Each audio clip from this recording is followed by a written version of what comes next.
Hey guys, welcome back. Tonight, we're going to talk about something so fundamental, so deeply woven into our lives that we almost never think about it: time, or more specifically, what it was like to exist in a world that didn't have it, at least not in the way we do. A world without the quiet ticking of a clock on the wall, without the glowing digits on your phone, without the relentless march of appointments and deadlines that govern our modern lives. We're going to explore the remarkable, quiet resilience of our ancestors, who measured their lives not in minutes and seconds, but in light and shadow, in the waxing and waning of the moon, and in the grand, silent turning of the stars. It's a story of incredible ingenuity, born not of ambition, but of necessity. As always, if you enjoy what we do here, this quiet little corner of the internet, maybe consider giving this a like or a subscribe. It really does help. But of course, only if you genuinely enjoy what I do here. And I'm always curious. Let me know in the comments where you're listening from. It's always amazing to see how many different parts of the world come together, here in the quiet of the night. But for now, that's enough of that. The most important thing is to get comfortable, dim the lights, pull up a blanket, maybe turn on a fan for that soft, steady hum. Let the noise of your day, all the little anxieties and the endless to-do lists, just fade away. There's nothing you need to do right now except breathe. Let my voice be a soft background murmur, something to focus on, just enough to let your own thoughts drift away. Let's ease into our journey together, into a world lit only by fire and by the sky. Chapter 1. The Primal Clock: Sky, Season and Star. Before the first notched stick, before the first sundial, before any human being ever tried to trap time and chop it into manageable pieces, there was the sky. The sky was the original clock, the first and last word on the matter. It was immense, unforgiving, and utterly reliable. It didn't care about your plans or your feelings. It simply was. And for nearly all of human history, we lived our lives according to its unyielding rhythm. The most fundamental component of this celestial clock, the one that ruled every single day, was of course the sun. The sun was the undisputed CEO of daily life. It wasn't just a source of light and warmth. It was the ultimate authority. It was the punch clock, the factory whistle, and the final bell, all rolled into one great blazing orb. There was no arguing with it, no hitting a snooze button. The first pale grey light that seeped over the horizon was the world's alarm clock. It didn't jingle or buzz. It simply arrived, creeping into your simple dwelling, touching your face, and announcing, without any room for negotiation, that the day had begun. Imagine that for a moment. Not the jarring sound of a phone alarm designed to shock your nervous system into action, but a slow, gentle, and inevitable dawning. You wouldn't wake with a start thinking about the 10 emails you needed to answer before your first meeting. You would wake with the world. You'd feel the chill in the air begin to soften. You'd hear the first stirrings of the birds, the rustle of livestock. The world outside your hut or cave was waking up with you, not because an arbitrary number had been reached, but because the great engine of the world was starting its daily cycle. For our ancestors, the day wasn't divided into 24 equal hours. That kind of precision would have been not only impossible, but utterly meaningless. What would you do with a minute? What use is a second? Their time was fluid, observational, based on the quality of the light and the position of the sun in its grand arc across the sky. The day had maybe 5 or 6 major sections. There was the dawn, that period of pre-light, the gloaming, when the world was still grey and shapes were soft. This was a time of preparation, of stirring the embers of last night's fire back to life. The smell of wood smoke, of damp earth, would be the first sensations of the day. Then came sunrise, the moment the sun itself breached the horizon. This wasn't just a pretty event, it was a starting gun. This was when the real work began. If you were a farmer, you were already in the fields. If you were a hunter, your group was already moving. You had a finite amount of daylight, a precious resource that couldn't be saved or stored. Every moment of it was valuable. To waste the light was to waste life itself. Next came what we might call mid-morning. The sun was higher, stronger, the initial chill was gone, the shadows were shortening. This was the heart of the working period. Then, the most important time marker of all, high noon. The moment the sun was directly overhead, there was no mistaking it. Shadows vanished, clinging to the feet of people and objects. The heat was at its most intense. This was the universe's mandated lunch break. It was a time to seek shelter, to rest, to eat a simple meal. It was the great punctuation mark in the middle of the day's sentence. For a brief period, The world seemed to hold its breath under the direct, unfiltered gaze of the sun. After noon, the sun would begin its long, slow descent. This was the afternoon. The shadows would begin to stretch out again, like long, lazy fingers, pointing eastward. There was a subtle shift in the quality of the light, a softening, a yellowing, and with that shift came a sense of urgency. The clock was ticking down. The end of the workday was approaching, not because a clock on the wall said so, but because the sun itself was announcing its departure. And finally, sunset. This was the second great event of the day. The sun would touch the horizon, painting the sky in fiery colours, and while we see it as a beautiful romantic moment, for early humans, it was also a moment freighted with a certain kind of dread. It was the closing of a door. The world of light and relative safety was ending. The world of darkness, of predators, of the unknown, was about to begin. It was a firm, non-negotiable deadline. Whatever you needed to do, whatever you needed to gather or fix or find, you had better get it done, because the sun was clocking out, and there was no overtime.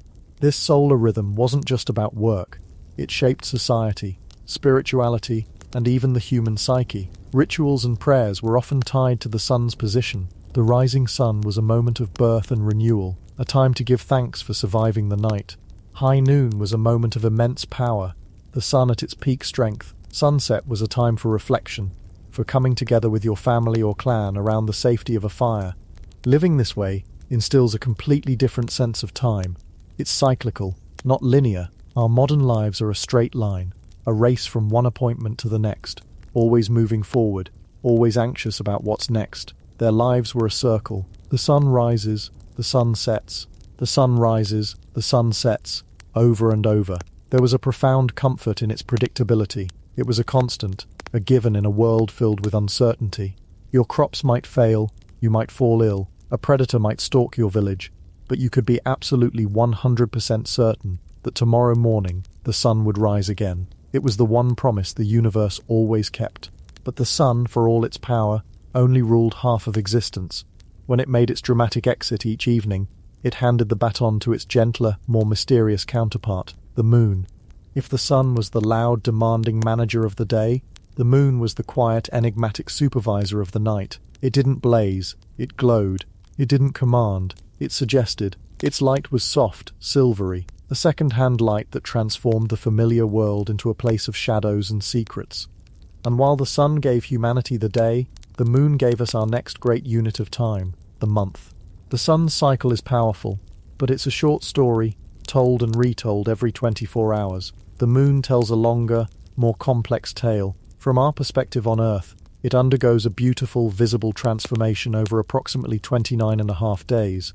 It begins as nothing, a new moon, lost in the sun's glare. Then, it appears as a delicate, slender crescent, a silver sliver in the twilight sky. Night after night it grows, it waxes, becoming a half-moon, then a gibbous moon, until it reaches its full, glorious peak, a perfect luminous circle that can flood the entire landscape with a pale, ghostly light. And then, just as slowly, it begins to wane, shrinking night by night, back to a sliver, and then disappearing once more into darkness. This cycle was impossible to ignore. It was the sky's own long-form calendar, displayed for free every single night, weather permitting.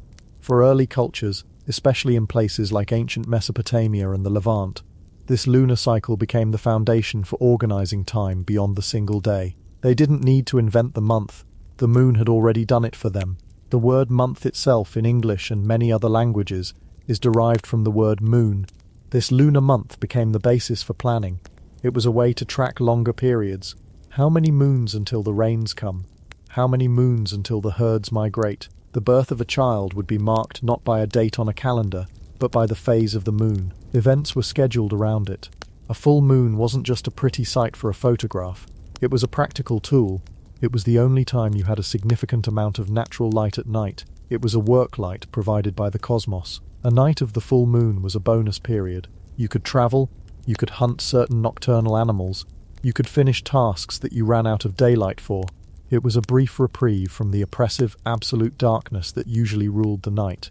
But the moon's influence went far deeper than just practical timekeeping. Because of its constant cycle of birth, growth, death, and rebirth, it became profoundly linked with the great mysteries of life itself. The sun was consistent, powerful, masculine. The moon was cyclical, mysterious, often seen as feminine.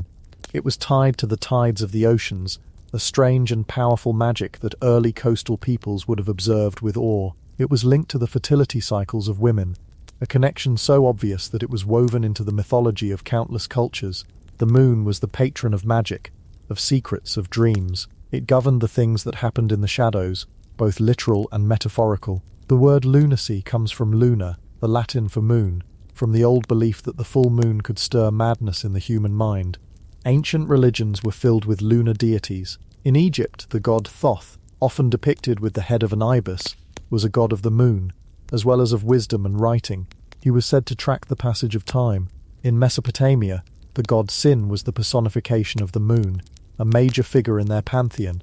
For the Greeks, there was Artemis, the huntress, a goddess of the wild, forever associated with the light of the moon. The moon's phases were a story told in the sky, a constant reminder that things change, that nothing is permanent, that even in darkness there is a promise of returning light. It offered a different kind of temporal rhythm than the sun. The sun's rhythm was about action and labour. The moon's rhythm was about cycles, growth, and the quiet unseen forces that shape the world. It was the clock for the soul, just as the sun was the clock for the body. So we have the day, governed by the sun, and we have the month, governed by the moon. But humanity needed an even larger framework. How do you track the great, slow turning of the year? How do you know when to plant, when to harvest, when the long, cold winter is finally coming? For that, you had to look past our two closest celestial neighbours. You had to look to the nights when the moon was new and the sky was a black velvet canvas. You had to look to the stars. It is almost impossible for us in our modern light-polluted world to comprehend what the night sky looked like to our ancestors. We see a handful of the brightest stars, a planet or two, maybe a faint smudge that we're told is a galaxy, but for them, on a clear, moonless night, the sky was not black with a few dots of light. It was blazing. It was a thick, overwhelming river of light, a spill of diamond dust so dense it seemed almost solid. The Milky Way wasn't a faint cloud. It was a bright, shimmering band that stretched from horizon to horizon. And in this glorious, terrifying chaos of light, the human mind did what it always does. It started looking for patterns. We are pattern-seeking animals. It's how we make sense of the world. And so we connected the dots. We saw hunters and bears and queens and scorpions. We projected our stories, our fears, and our heroes onto the cosmos. The constellations were born. These constellations were, in one sense, the world's first storybook, a grand epic written in light. But they were also something far more practical. They were the hands on the largest clock of all, the clock of the year. While the stars themselves seem fixed in their patterns, the entire tapestry of the night sky appears to shift, slowly and predictably throughout the year. As the Earth makes its long journey around the sun, our nighttime view of the universe changes. Different constellations become prominent in different seasons. Orion, the Great Hunter, is a classic winter constellation in the northern hemisphere. Seeing him rise in the east in the early evening was a clear sign that the cold months were settling in. Seeing him fade into the glare of the sunset in the spring was a sign that warmth and new life were returning. This seasonal progression was the key to one of humanity's most important inventions, agriculture. Early farmers learned to read the stars like a cosmic farmer's almanac. The appearance of a certain constellation at dawn, or its position at midnight, would tell them when the soil was ready, when the last frost had passed, when it was time to sow the seeds. This wasn't astrology in the sense of predicting your personality. This was a matter of survival. Misreading the signs, planting too early or too late, could mean the difference between a bountiful harvest and starvation. The sky was not a source of vague predictions. It was a set of very specific life or death instructions. Perhaps the most famous and precise example of this comes from ancient Egypt, a civilization utterly dependent on the rhythms of the Nile River. The Nile's annual flood was everything. It deposited a layer of rich black silt that made agriculture possible in the middle of a desert. The flood was life itself, but it had to be predicted. If it came early, people could be caught unprepared. If it came late, it could disrupt the entire planting cycle. The Egyptian priests, who were also their first astronomers, discovered the secret. They watched the brightest star in the night sky, the one they called Sopdet, which we know as Sirius. For about 70 days each year, Sirius is too close to the sun in the sky to be visible. It disappears. The Egyptians watched and waited, and they noticed that the day Sirius reappeared, the day it rose in the east just moments before the sun for the first time in 70 days, an event we call a heliacal rising coincided almost perfectly with the beginning of the Nile's flood. This was a monumental discovery. It was the starting gun for the entire Egyptian year. The heliacal rising of Sirius became the cornerstone of their calendar. They could now predict, with incredible accuracy, when the life-giving waters would arrive. It was a perfect marriage of celestial observation and earthly survival. The clock in the sky told them exactly when their world was about to be reborn. Beyond agriculture, the stars offered another crucial gift: navigation. Imagine you are an early sailor or a trader crossing a vast, featureless desert at night. There are no roads, no signs, no landmarks. During the day, you have the sun, but at night, you are lost in an ocean of darkness. How do you find your way? You look up. In the northern hemisphere, there is one star that is special: Polaris, the North Star. Because of its position almost directly above the Earth's North Pole, it is the one star that does not appear to move. While all the other constellations wheel and circle around it through the night, Polaris stays put. It is a celestial anchor, a fixed point in a turning universe.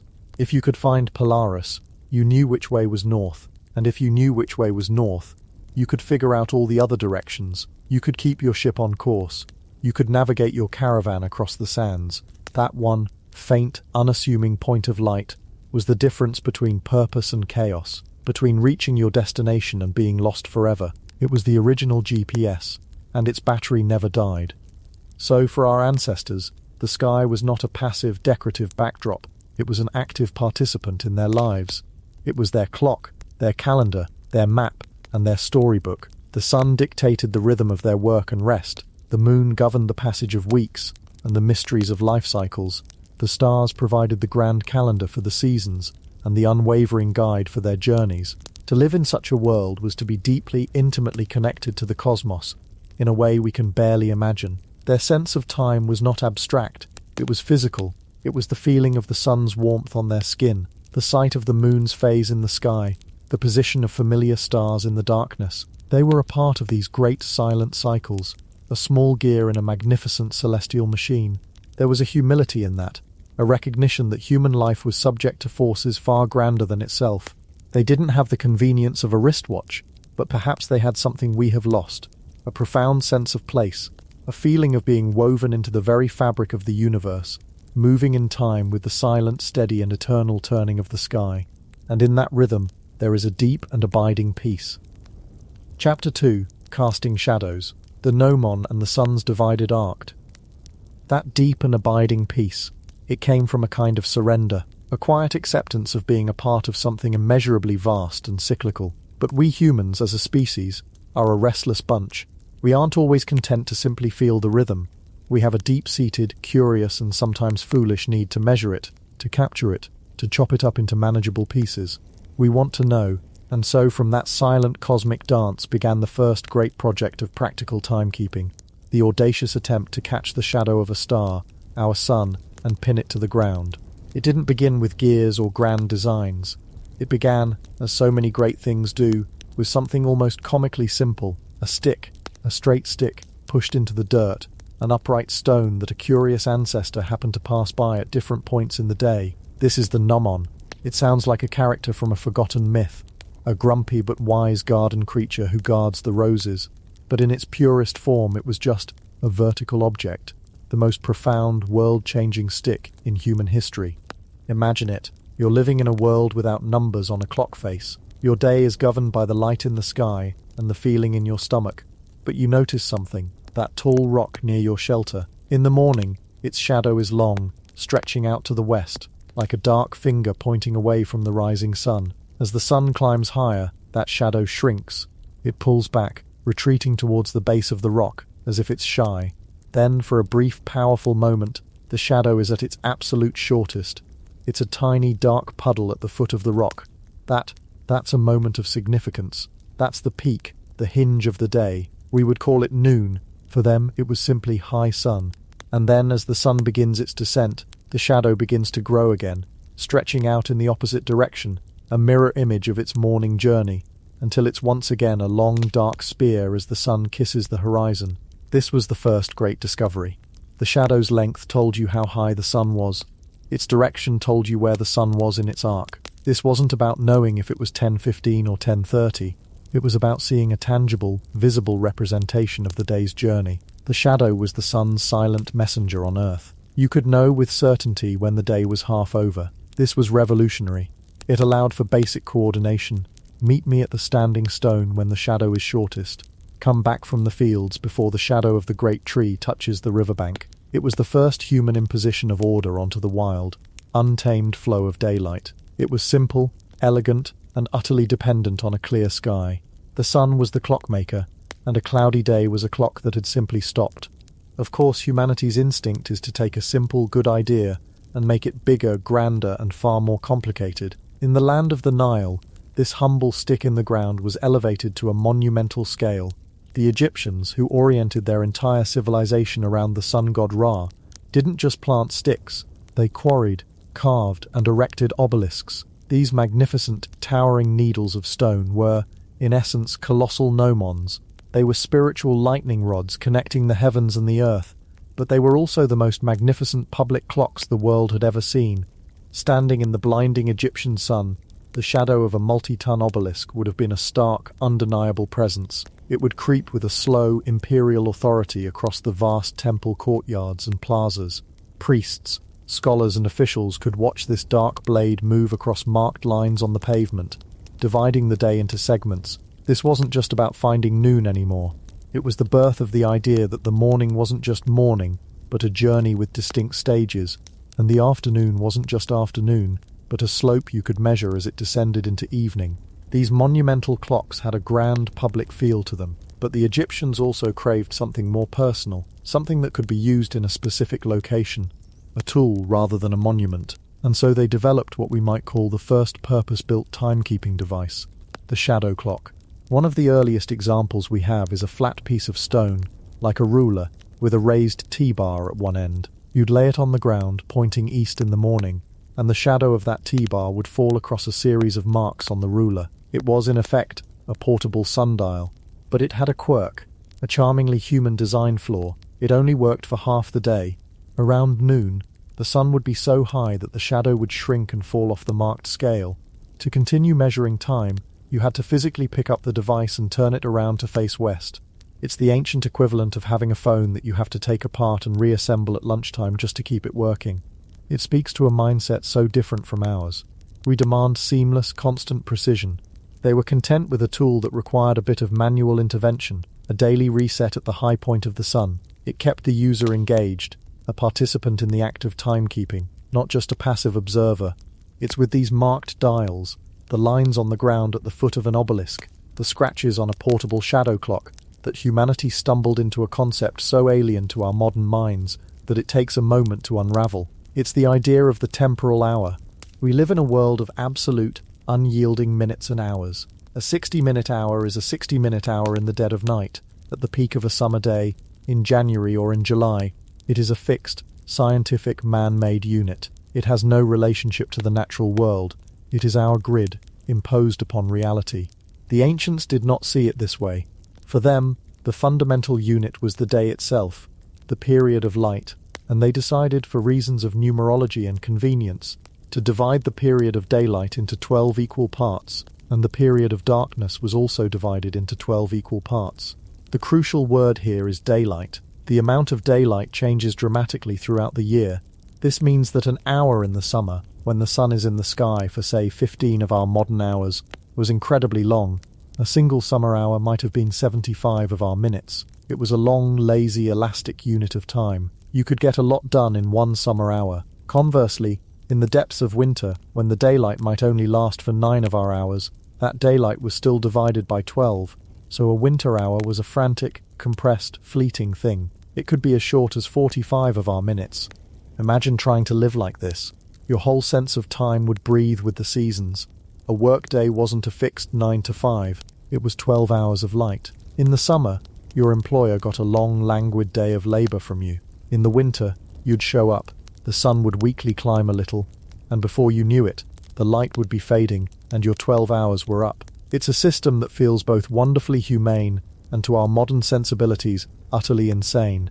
Legal contracts would have been fascinating. If a man was sentenced to a day in the stocks, a summer sentence was a far harsher punishment than a winter one.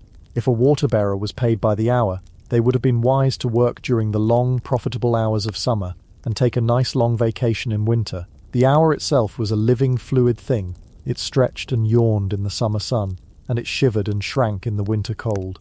This concept governed life for thousands of years. It was time as dictated by the sun, not by a committee of scientists. There was a poetry to it, a connection to the world that we have completely severed. Our digital watch doesn't care if it's light or dark, June or December. The temporal hour was a constant reminder that human life was subject to the great, beautiful, and sometimes inconvenient whims of the cosmos. As civilization's center of gravity shifted, the Greeks, with their obsession for geometry and rational order, inherited the timekeeping traditions of Egypt and Babylon, and, as was their way, they looked at the simple flat sundial and thought, "This is fine, but it's a bit imprecise. We can do better." A flat sundial has an inherent geometrical problem. The sun doesn't move in a straight line across the sky. It moves in a great arc. A shadow cast on a flat surface will move at different speeds at different times of the day. It moves quickly when the sun is low in the morning and evening, and more slowly when the sun is high at midday. The Greeks, being Greeks, found this lack of uniformity deeply unsatisfying. They wanted a clock that reflected the true curved path of the sun. Their solution was a stroke of genius. The scaphe. Instead of a flat surface, they carved out a perfect hemisphere, a bowl from a block of stone. In the center of the bowl, at the very top, they fixed a small horizontal gnomon. The shadow of this gnomon would then trace a path along the inside of the bowl. Because the surface was curved, it perfectly mirrored the arc of the sun. The shadow's tip moved along this curve at a constant speed throughout the day. Inside the bowl, they would carve lines. A line for the summer solstice, when the sun is highest and the shadow's path is lowest in the bowl. A line for the winter solstice, when the sun is low and the shadow's path is high. And in between, a line for the equinoxes. Crisscrossing, these were the hour lines, 12 of them, dividing the sun's daily journey into those familiar, yet still frustratingly temporal hours. This was the scientific instrument of its day, the pro version of the sundial. It was more accurate, more elegant, and based on a sophisticated understanding of celestial mechanics. You could tell not just the hour of the day, but also, with a glance, the season of the year. It was a calendar and a clock in one beautiful stone bowl. It represented a shift in thinking, from simply marking the shadow's passage to creating a perfect model of the cosmos in miniature. And then came the Romans. The Romans were the great adopters, engineers and popularizers of the ancient world. They didn't necessarily invent the most sophisticated philosophy or geometry, but they were masters at taking a good Greek idea, scaling it up, and making it a part of daily civic life. And so it was with the sundial. The Romans fell in love with them. They put them everywhere, in the great public forums, in the courtyards of the baths, in the gardens of private villas, on the sides of tombs. A sundial became a status symbol, a sign of a sophisticated, orderly household that ran on a schedule. It was a piece of public infrastructure, like an aqueduct or a paved road. It told everyone, from the senator to the shopkeeper, what part of the day they were in. There is a wonderful and very Roman story about the first public sundial erected in the city of Rome. Around 263 BC, the consul Valerius Messala conquered the city of Catania in Sicily during the First Punic War. Among the spoils of war he brought back to Rome was a public sundial, which he proudly had installed in the Forum. It was a symbol of Roman victory, a piece of sophisticated Greek technology now serving the heart of the Republic.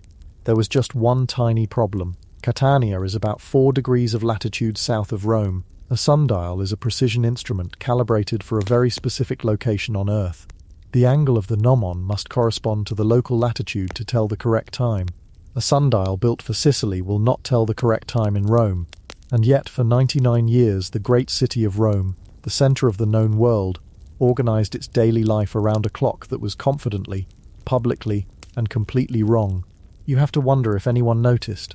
Did people squint at the shadow and think, well, the dial says it's the 6th hour, but the sun feels more like it's in the 5th hour spot today. Ah well, the dial knows best. It's a beautiful testament to the idea that if you do something with enough authority and place it in the center of town, people will trust it, even if their own senses suggest something is amiss. It took nearly a century before someone finally built a sundial properly calibrated for Rome's actual location. The Roman desire for timekeeping didn't stop at these large public installations. They wanted personal time, on-the-go time, and so they engineered an incredible variety of portable sundials. These were the first pocket watches. Some were small, flat discs of ivory or bronze that could be suspended from a string. You'd have to know which way was north, of course, and they came with adjustable gnomons for different seasons. Others were far more complex and ingenious. There were cylindrical dials, ring dials, and dials in the shape of almost anything you could imagine. One of the most charming was a portable sundial found in the ruins of Herculaneum, shaped like a leg of prosciutto. A bronze pig's tail served as the gnomon, and its shadow would fall on a series of lines carved into the ham to tell the time. It is perhaps the most wonderfully specific timekeeping device ever created, a perfect fusion of Roman practicality, luxury, and a love for cured meats. Owning one of these was the ultimate symbol of being a modern, busy, important person. It was the Roman equivalent of ostentatiously checking a gold watch. It said, "My time is valuable. I have appointments to keep. I am not simply wandering through my day at the mercy of the sun. I am charting my course through it." But for all its elegance, for all the geometric genius of the scaphe and the civic pride of the Roman Forum dial, this entire world of shadow casting was built on a single, fragile dependency: the sun. What happened on a cloudy day or a rainy one? What happened when fog rolled in from the Tiber? The answer is simple: time stopped. Or rather, measured time stopped. The world reverted to that older, primal state of guesswork. You'd judge the light in the sky. You'd listen for the sounds of the market opening or closing. You'd rely on your own internal clock. For a society that was increasingly structuring its legal, commercial, and military life around the divided hour, this was a serious problem. Imagine a lawyer arguing that a contract was void because it was signed after the 9th hour, but nobody could agree when the 9th hour had actually occurred because it had been overcast all afternoon. The sun, the great clockmaker, was powerful and reliable on its own terms, but it was not beholden to human needs. It did not guarantee a clear sky. And then, of course, there was the great yawning abyss of every single night. When the sun went down, the world of the sundial vanished completely. The obelisk became just a stone pillar. The scaphe became just a bowl. Time, in a measured sense, ceased to exist. The night was a different country, governed by the moon and the stars, or by the simple, brutal reality of darkness. It was a time for sleep, for fear, for lamplight and storytelling. But it was not a time for hours and minutes. Living in the age of the shadow clock was to be in constant conversation with the sky. You would have been more aware of the sun's height, of the quality of the light, of the slow crawl of a shadow, than any of us can possibly imagine. Your day had a visible shape, a tangible geometry painted in light and darkness on the ground before you. There's a certain beauty in that, a connection, but there is also a profound uncertainty, the desire for order, for a clock that worked on cloudy days, a clock that could march through the defiant darkness of the night. That desire grew stronger and stronger. Humanity had learned to divide the day, but now it needed to conquer the night. And for that it would have to turn away from the sky and listen, for the first time, to the steady, patient and relentless sound of dripping water. Chapter 3. The Flow of Time, Water Clocks and the Conquest of Night. And that sound, that simple drip, drip, drip, would become the new heartbeat of the ancient world, a sound that didn't rely on a benevolent sun or a clear sky. It was a rhythm born of human ingenuity, a quiet rebellion against the tyranny of daylight. This was the sound of the clepsydra, a name the Greeks would give it, meaning quite literally, the water thief. And it didn't just steal water, drop by drop. It stole time itself from the clutches of the dark and the unpredictable whims of the weather. It was the next great leap, a step indoors, away from the elements, into a world where time could be measured, contained, and controlled. The concept, in its earliest form, was one of almost beautiful simplicity. The first water clocks we know of come from ancient Egypt and Babylonia, around the 16th century BC, and if you imagine some grand, intricate machine, you might want to dial back your expectations just a little. The earliest known example, found in the tomb of the pharaoh Amenhotep I, was, to put it politely, a bucket. It was a simple stone vessel, shaped like a flower pot, wider at the top than at the bottom, with a small hole drilled near the base. Inside, etched into the stone, were 12 columns of markings. You would fill the vessel with water, and the slow, steady escape of that water through the hole would mark the passage of time. As the water level dropped, it would pass the markings, telling you roughly what hour of the night it was. It was a clock of emptying, of absence. You weren't watching something rise, you were watching it disappear. There's a certain poetry to that, a nightly measure of loss, and it worked. Anyone who has ever pulled the plug on a full bathtub knows the problem instinctively. The water gushes out at first when the tub is full and the pressure is high, and then it slows to a lazy swirl as the water level drops. The Egyptians were brilliant, but they couldn't defy physics. Their outflow water clocks suffered from the same issue. The water flowed faster when the clock was full and slower as it emptied. This meant that the first hour it measured was significantly shorter than the last hour. They knew this, of course. They weren't just shrugging and calling it close enough. They tried to compensate. The reason the vessels were shaped like a cone, narrower at the bottom, was a clever attempt to counteract this effect. By reducing the volume of water at the bottom, they hoped to make the water level drop at a more consistent rate. They also created different sets of markings for different seasons, acknowledging that the hour of a long summer night was not the same as the hour of a short winter one. It was a brilliant, elegant workaround for a fundamental bug in the software, but it was still a workaround. The clock was inconsistent. It was a good first draft, the beta version of a world-changing idea. But just imagine being the person tasked with watching it. A priest in a silent temple, the only light from a flickering oil lamp. Your whole world contracts to this stone bowl. The only sound is the quiet, patient drip of water onto a collecting dish below. It's a sound that could drive you mad, or lull you into a deep, meditative state. Your job, of immense ritual importance, is to announce the hours, to conduct the sacred rites of the night at their proper time, and you do it by watching water slowly vanish. You are the guardian of the drip. It's a strange and lonely vigil, a testament to how desperately we wanted to bring order to the chaos of the night. The real revolution, the upgrade that would turn the water clock from a clever gadget into a precision instrument, was to flip the entire concept on its head. Instead of measuring the water flowing out, what if you measured the water flowing in? This is the inflow clepsydra, and it changed everything.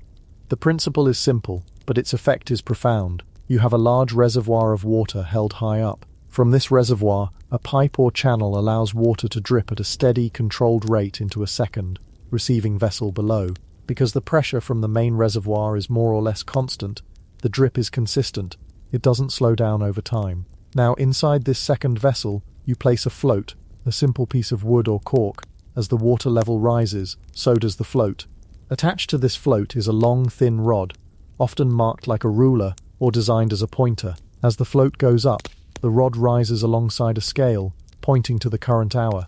Suddenly, the clock is no longer a measure of loss, but a measure of accumulation. It is a clock of filling, of progress. The physics problem was solved. You had tamed the water. You had created a linear, predictable, and reliable measure of time. The sound was the same, that steady, patient drip, but now it was the sound of accuracy. Each drop represented an equal slice of eternity. And once humanity had a reliable tool, we did what we always do. We started getting creative. We started to add bells and whistles, literally. The Greeks, and later the Romans, fell in love with the clepsydra. It appealed to their sense of order, their fascination with geometry and mechanics. In the bustling agora of Athens, the public marketplace and heart of the city, time was a serious matter. Law court speeches were timed. Public meetings had schedules. The sundial worked fine on a sunny day. But Athens, like any city, has its share of clouds and rain. The water clock became indispensable. In the courts, it was an impartial judge. The speaker would be allotted a certain amount of water, and when the clock ran dry, their time was up. No exceptions, no arguments. You can't debate with a lack of water. It was the ultimate, analog progress bar. But it was in Alexandria, the intellectual hothouse of the Hellenistic world, that the water clock truly leveled up. A man named Cusp, a Greek inventor and mathematician living in the 3rd century BC, is often called the father of pneumatics. But he was also a master of time. He took the basic inflow clepsydra and turned it into an elaborate piece of theatre. He wasn't content with a simple rising pointer. That was boring. Cusp designed water clocks with complex systems of gears and siphons. His clocks could trigger automata, little moving figures. A float might rise and trip a lever that caused a small statue to point to the hour, or it might trigger a system that dropped a metal ball onto a platter with a loud clang, the world's first alarm clock. He even designed one where the rising water would compress air in a chamber, which would then be forced through a whistle, sounding a note to mark the time. He was the brilliant, slightly mad inventor in his workshop.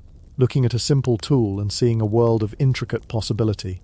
His designs were the luxury models, the supercars of the ancient timekeeping world. They weren't just for telling time, they were for displaying wealth, intellect, and power. A Roman senator might have a fantastically complex clepsydra in the atrium of his villa, a conversation piece that showed his guests just how sophisticated he was. It was technology as art, as entertainment. Perhaps the most famous and impressive example from the classical world still stands, in part in Athens today. It's the Tower of the Winds. If you walk through the old Roman agora, you'll see it, an octagonal marble tower, elegant and imposing.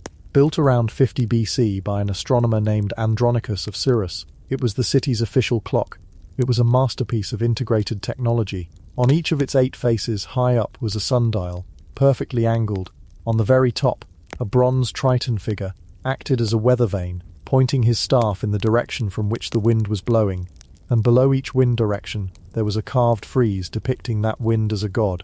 But the real marvel was inside. The tower housed a massive internal water clock, a complex inflow clepsydra that drove a mechanism showing the hour on a dial, 24 hours a day, rain or shine. Water was fed to it from a spring on the Acropolis. This was the city's central nervous system for time. It was the master clock against which citizens could set their own smaller clocks. It told you the hour, the season, the direction of the wind. It was, in essence, the original smart device, a public utility that provided crucial data to the entire population. You could stand in the middle of the bustling market, look up at this beautiful marble tower, and know your place in the day, regardless of the sun. It was a profound statement of civic order, a monument to the human desire to measure and understand the world in a predictable way. The Romans, great engineers that they were, adopted and spread this technology across their vast empire. The military in particular found it essential. A Roman legionary camp was a place of rigid discipline and routine. The night was divided into 4 watches, or vigiliae. Each watch had to be timed precisely. A sleepy guard, a missed changing of the watch, could spell disaster. A clepsydra in the commander's tent, its steady drip counting down the hours of darkness, was a vital piece of military hardware. It wasn't a luxury, it was a tool of survival and control. Its quiet rhythm a stark contrast to the potential chaos waiting just beyond the camp's walls. But as the Western Roman Empire began to crumble, as the grand public clocks fell into disrepair, and the intricate knowledge of men like Castebius was fragmented and lost, the water clock didn't disappear. It found a new purpose, a new guardian, in one of the quietest and most disciplined corners of the collapsing world, the Christian monastery. For a monk in the early Middle Ages, life was governed by a strict schedule of prayer, known as the canonical hours. 8 times a day, the community of monks would gather in the chapel for prayer and chanting. Services like matins and lauds had to be performed in the dead of night, long before sunrise. How could you possibly organize this? How could you wake an entire monastery in the pitch black of a winter's night at the exact right time? The clepsydra was the answer. It became the sacred heart of the monastery. In the cold stone silence of the cloister, one monk, the horologarius or keeper of the clock, would have the solemn duty of maintaining the clepsydra. He would fill the reservoir, ensure the drip was steady, and watch the water level creep upwards through the long dark hours. It was his job to ring the monastery bell when the clock indicated it was time for prayer, his signal echoing through the cold dormitories, calling his brothers from their sleep. Here, the water clock wasn't about commerce or military precision. It was about devotion. Its patient drip was the rhythm of a life dedicated to God. The accuracy of the clock was a reflection of the order and piety of the monastery itself. And it was in these quiet, scholarly communities that the ancient knowledge was preserved, copied, and in time improved upon. Monks experimented with new mechanisms, adding alarms in the form of bells struck by little mechanical hammers, all triggered by the rising float in the clock. The motivation was spiritual, but the result was technological innovation, quietly ticking along, or rather dripping along, through the so-called Dark Ages. While Europe was busy preserving this ancient technology, on the other side of the world, in China, the water clock was evolving into something so complex, so astonishingly advanced, that it almost defies belief. The Chinese had a long and sophisticated history of timekeeping, and their water clocks were masterpieces of engineering and artistry. They too had developed complex inflow clocks with alarms and automata, but it was during the Song dynasty, a period of incredible scientific and cultural flourishing, that the water clock reached its absolute zenith. We have to travel to the city of Kaifeng, In the year 1088, the Emperor Zhejiang has commissioned his leading scholar, a brilliant polymath named Su Song, to build a new astronomical clock tower. What Su Song and his team of engineers created was not just a clock, it was a 40-foot-tall mechanical marvel, a water-powered computer that modelled the heavens. It was, without exaggeration, one of the most sophisticated machines built anywhere in the world before the Industrial Revolution. Let's try to build this cosmic engine in our minds. Imagine a tall, enclosed wooden tower like a pagoda. Inside, at the heart of the machine, is its power source, a massive water wheel, about 11 feet in diameter. This isn't a normal water wheel, sitting in a river. Instead, water from a large tank flows into one of 36 scoops, or buckets, arranged around the wheel's rim. As a bucket fills, its weight helps to turn the great wheel. This much is simple. The genius, however, lies in how the wheel's movement is controlled.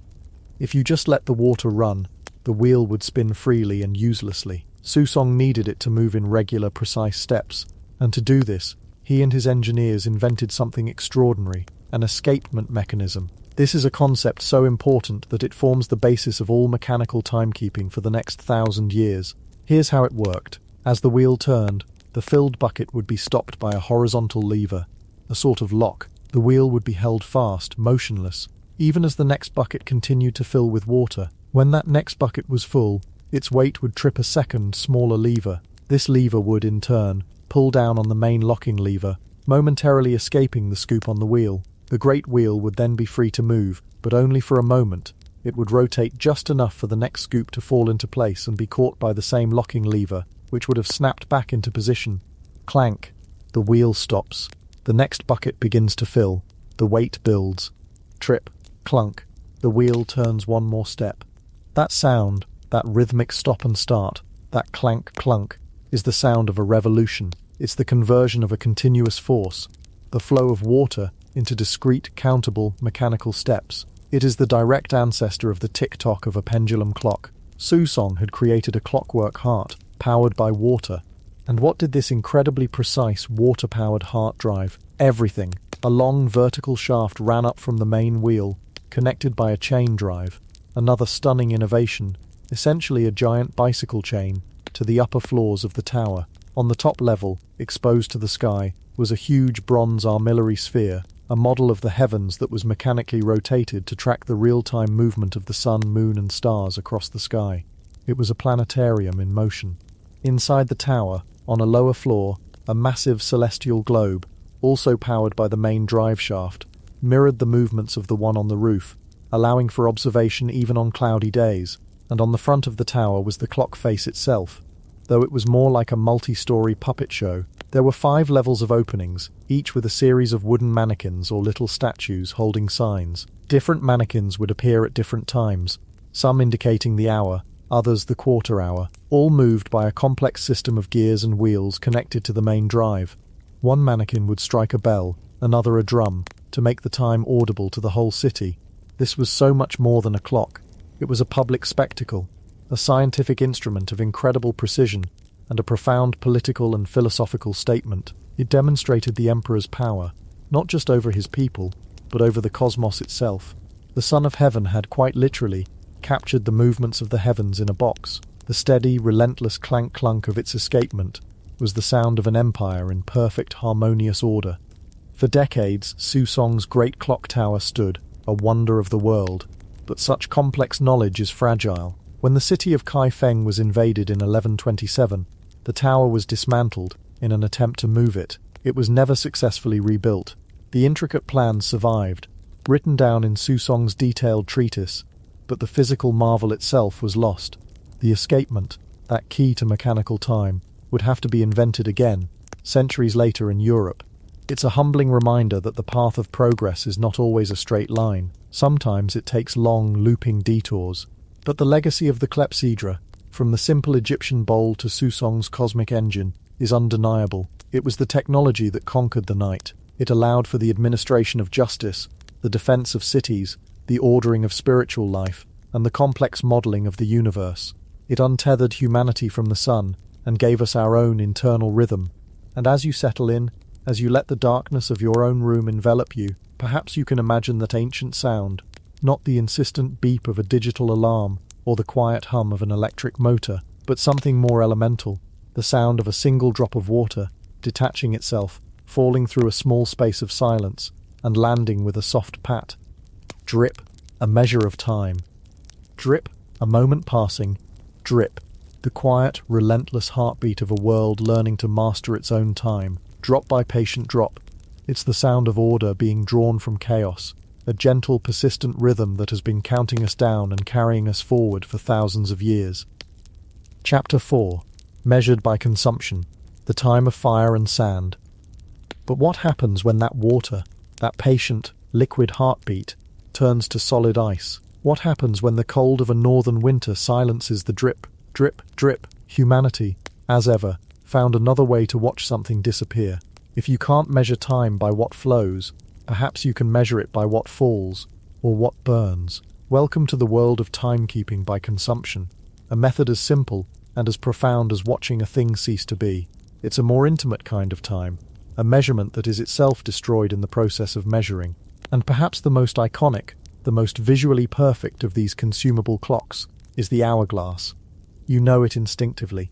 Two glass bulbs joined by a narrow neck, containing a stream of fine sand. It feels ancient, doesn't it? Like something a Roman philosopher would have on his desk, or something that measured the watches on a Grecian trireme. But that's the first little surprise the past has for us. The hourglass as we know it is a surprisingly recent invention. It doesn't appear in Europe with any certainty until the early 14th century, around the 1330s. It's a medieval device, not a classical one. And when you think about it, it makes perfect sense. The hourglass presents two significant and rather modern technical challenges. First, you need good glass. Not the lumpy, greenish, bubble-filled stuff of the early medieval period, but clear, strong, uniform glass that can be blown into a precise shape. That was a high-tech industry, centered in places like Venice, where the secrets of glassmaking were guarded more fiercely than state secrets. Second, and just as important, you need the right sand. You can't just scoop up a handful from the nearest beach. Beach sand is full of different-sized grains, salt and moisture. It would clog and clump in the narrow waist of the glass. The sand for an hourglass had to be incredibly fine, uniform in grain size, and utterly, completely dry. This was often achieved by grinding down materials like marble dust or fine-grained rock, then sifting it repeatedly and baking it to remove every last molecule of moisture. The creation of an hourglass wasn't a craft. It was a minor feat of engineering. But once they mastered it, they created something quietly perfect. Unlike the water clock, an hourglass isn't bothered by the cold. It won't freeze on a winter morning. It's also portable. You can pick it up and carry it from room to room. And most crucially, for the great age of exploration that was dawning, it wasn't bothered by the motion of a ship. A water clock on a rocking vessel is a useless, sloshing mess. The pendulum of a future mechanical clock would be thrown completely off. But the sand in an hourglass, it's governed by a force that couldn't care less about a ship pitching on the waves. Gravity. The sand falls straight down, always. And this made the hourglass the unlikely hero of maritime navigation for centuries. It became the beating heart of the ship. On the deck of every vessel, from Columbus's caravels to the great galleons of the Spanish Main, was a ship's boy. And this boy had one of the most monotonous, yet cosmically important jobs on Earth. He was the keeper of the glass. His entire job was to watch a half-hour glass. The moment the last grain of sand whispered its way from the top bulb to the bottom, he had to flip it, instantly. And then he would strike the ship's bell. 1 strike for the first half-hour of a 4-hour watch, 2 strikes for the first hour, and so on, up to 8 bells, which signalled the end of the watch. Then a new watch would begin, and the process would start all over again, day and night, in calm seas and raging storms, for weeks, for months on end. His rhythm was the rhythm of the entire ship. It told sailors when to eat, when to sleep, when to work, and when to rest. And his accuracy was a matter of life and death, because of something called the longitude problem. Latitude, your position north or south, was relatively easy to find by measuring the height of the sun or the North Star. But longitude, your position east or west, was a nightmare. The only reliable way to know it was to know the exact time at a reference point, like London, and compare it to the local time on your ship. Every hour of difference represented a set number of miles you had travelled east or west. Get the time wrong, and you were lost. Your intricate charts were useless. You were a tiny speck of wood on an endless, featureless blue expanse. The hourglass was the best clock they had for this. It wasn't perfect, of course. The boy could get distracted. The sand could, over time, wear down the glass neck, making it flow faster, but it was reliable enough. And so the fate of a multi-million-dollar expedition, the lives of 100 sailors, the claim to new lands for a king, all of it could rest on a teenager, not falling asleep and remembering to turn over a glass filled with dust. It gives a new perspective to the phrase, time is slipping through our fingers. For these sailors it was, quite literally. But the hourglass wasn't just a tool for sailors. On land it found a home on the desks of scholars, in the studios of artists, and in the cells of monks. Here, its function was less about navigation and more about contemplation. It became a powerful symbol, a memento mori, a reminder of death. Think of it sitting on a heavy oak desk, next to a skull and a guttering candle in countless Renaissance paintings. It's not there to tell you it's time for lunch. It's there to deliver a silent, constant sermon. The falling sand is your life. Each grain is a moment, a thought, a breath, disappearing from the future and becoming part of the past. You can watch it happen. You can see the top bulb, the repository of all the time you have left, steadily emptying, and you know that when it's empty, you can't refill it. All you can do is turn it over and start again. But the total amount of sand never changes. It's a deeply sobering thought, but it wasn't meant to be morbid. It was a call to action. It was a whisper in your ear. Your time is finite. The sand is falling. Use it wisely. Don't waste it. For a scholar, it meant finishing the manuscript. For a monk, it meant focusing on prayer. For a merchant, it meant balancing the ledgers. It was the original productivity tool, the ultimate Pomodoro timer, powered by mortality itself. It didn't beep or buzz. It just sat there, performing its quiet, relentless demonstration of entropy. It's a strange comfort in a way. The modern world is filled with alarms and notifications, all screaming for our attention, creating anxiety about the time we're losing. The hourglass does the opposite. It shows you time in its calm, steady, inevitable passage, and invites you to be as calm and steady in your work. It's the gentle, sibilant hiss of now becoming then. The silence of the hourglass, however, was not for everyone. Sand is sterile, impassive. It feels no urgency. For a more personal measure of time, one that glowed with a life of its own, humanity turned to fire. And here we meet one of history's great proponents of time management, Alfred the Great, the 9th century king of Wessex in England. Alfred was a man obsessed with order in a chaotic world of Viking invasions and political turmoil. He wanted to bring that same sense of order to his own life and his spiritual devotion. He famously decided to divide his 24-hour day into 3 equal, 8-hour parts, one for prayer and study, one for the business of the kingdom, and one for sleep and rest. It's a wonderfully modern concept, the kind of life hack you'd see in a productivity blog. But Alfred had a problem. How do you actually measure those 8 hours? Especially through the long, dark nights. Sundials were useless, of course. Water clocks were finicky and prone to freezing in an unheated stone castle. So Alfred, or the scholars at his court, came up with a beautifully simple and elegant solution, the candle clock. The idea was straightforward. They took a large candle, probably made of expensive beeswax rather than smelly, smoky tallow, and marked it with lines. They calculated that a candle of a certain height and thickness would burn down from one mark to the next in a set amount of time, say 20 minutes or an hour. To measure his 8 hours of prayer and study, Alfred had a series of these candles made. When one burned down, an attendant would light the next. Imagine the scene. A stone room in a Saxon hall, the wind howling outside. The only light comes from a single tall candle. Its flame is the only thing moving in the room besides the king's own breath as he reads a manuscript. That gentle flickering light is not just illumination, it is time itself being consumed. The top edge of the candle, the boundary between being and nothingness, slowly creeps down past another painted line. An hour has passed. The wax, once a solid measure of potential time, has been transformed into light, heat, and a faint sweet smell, and is now gone forever. But like any good inventor, Alfred quickly discovered the bugs in his system. A candle's burn rate is massively affected by drafts.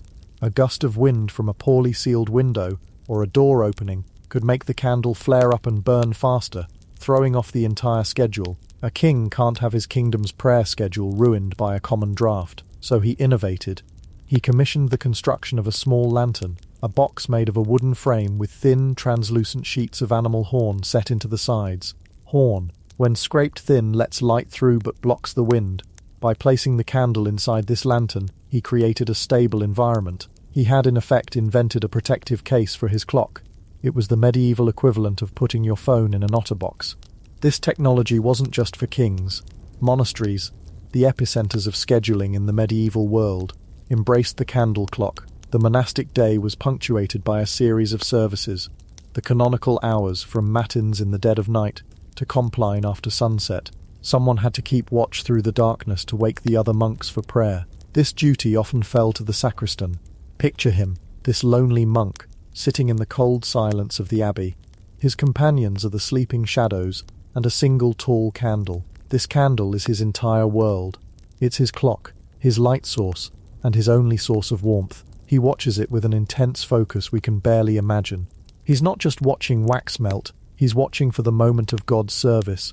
As the flame eats its way down to a specific mark, he knows it's time. He rises, the sole point of warmth and light in a vast cold darkness, and goes to ring the bell, his signal echoing through the stone cloisters, calling his brothers from their sleep to prayer. There's a profound weight to that responsibility. His attentiveness connects the entire community to the rhythm of their sacred duty. The slow, steady consumption of the candle is the engine of their spiritual life. Some candle clocks even evolved to have a simple alarm.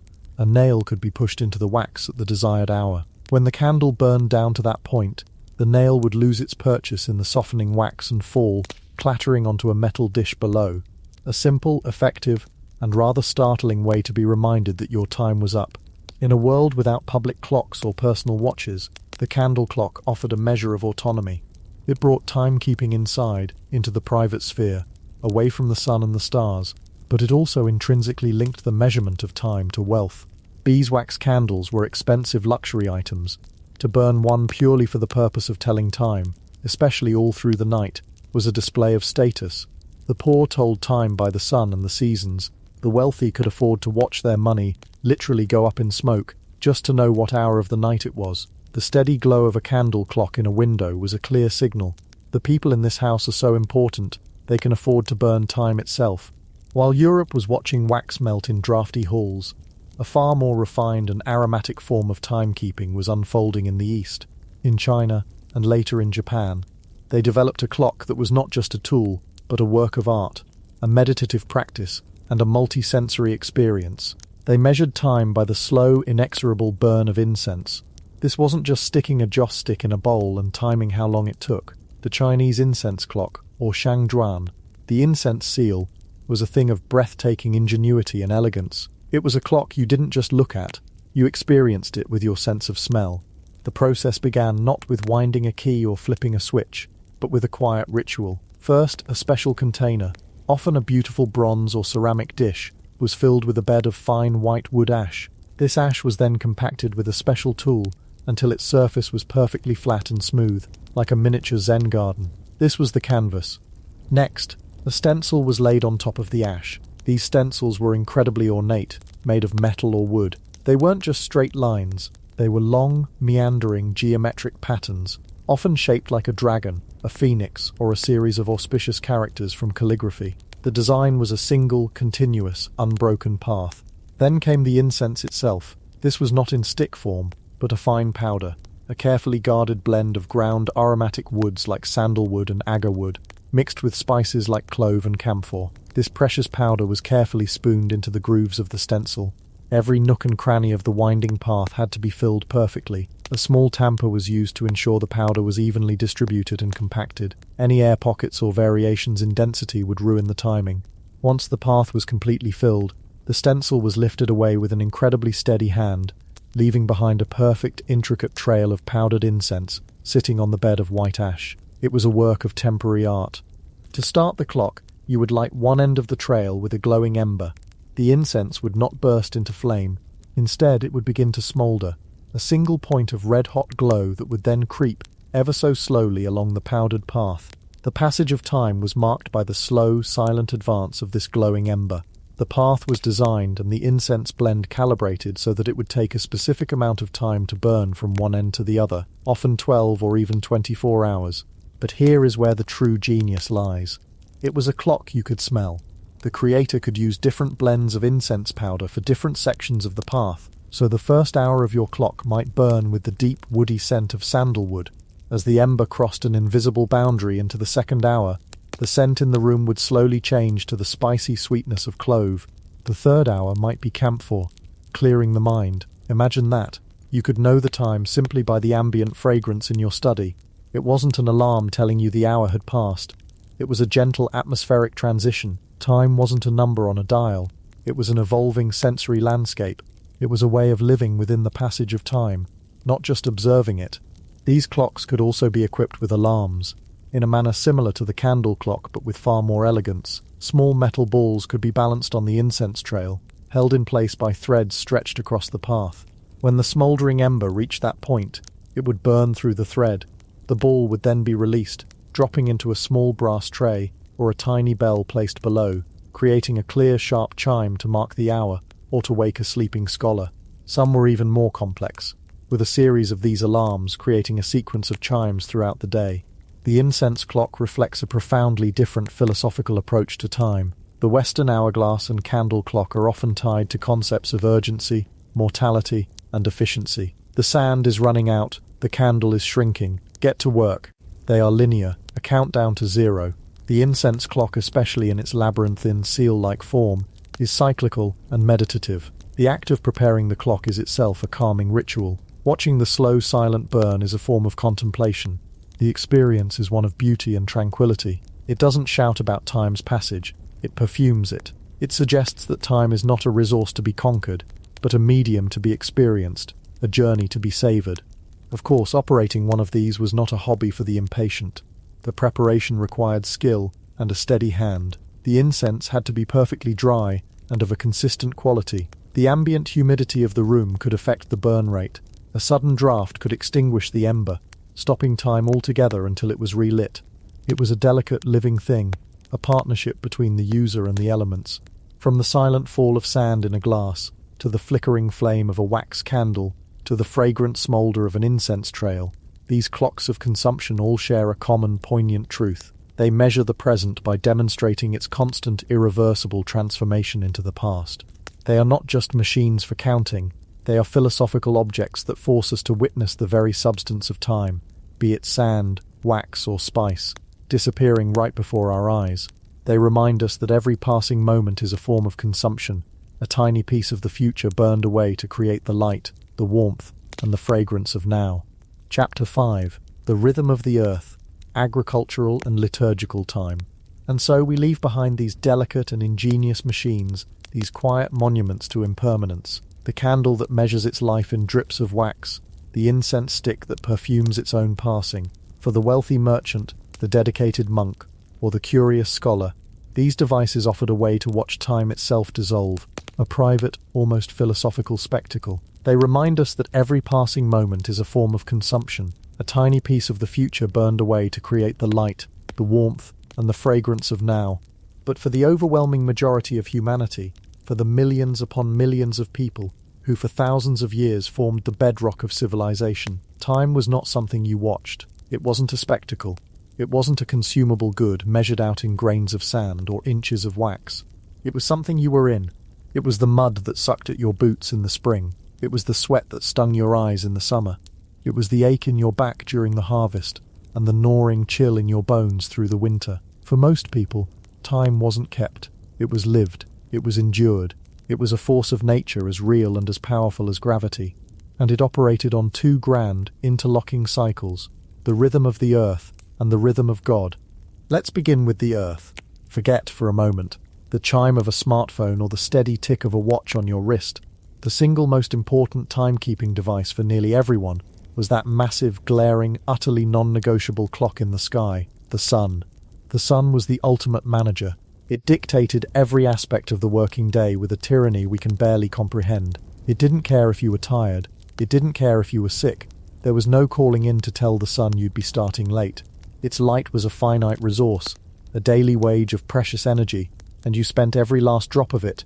The day began, not with an alarm, but with a subtle shift in the darkness, a greying at the edges of the world. That was your cue. That was the moment to rise from a straw-stuffed mattress, the cold air hitting your skin like a slap, and begin the endless list of tasks.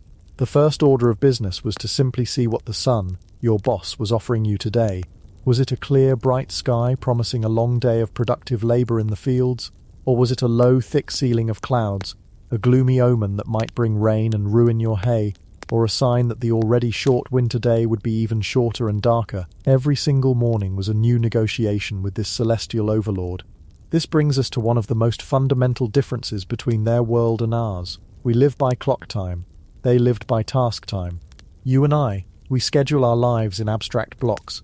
We say, I'll work from 9 to 5, or I have a meeting at 2, or let's grab dinner around 7:30. Our time is a neat, gridded map of hours and minutes, imposed upon the day regardless of what's happening outside. That concept would have been utterly alien to a medieval farmer. His day was not measured in hours, it was measured in things that needed doing. He wouldn't think, I am going to plough for 3 hours. He would think, I am going to plough the west field, and the time it took as long as it took. The task itself defined the unit of time. Time was tangible. It was the length of a furrow, the number of cows to be milked, the amount of firewood to be chopped before dusk. A while might be the time it took to sharpen a scythe. A good stretch might be the time it took for the sun to move from one side of a particular tree to the other. The day was a story, with a beginning, a middle, and an end, all dictated by the arc of the sun. The morning was for the heaviest work, when your muscles were fresh and the air was cool.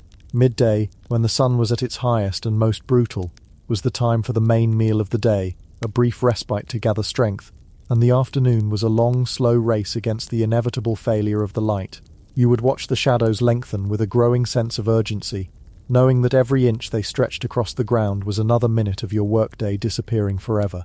When the sun finally dipped below the horizon, the day was over. Not because a clock said so, but because you literally could not see to work anymore.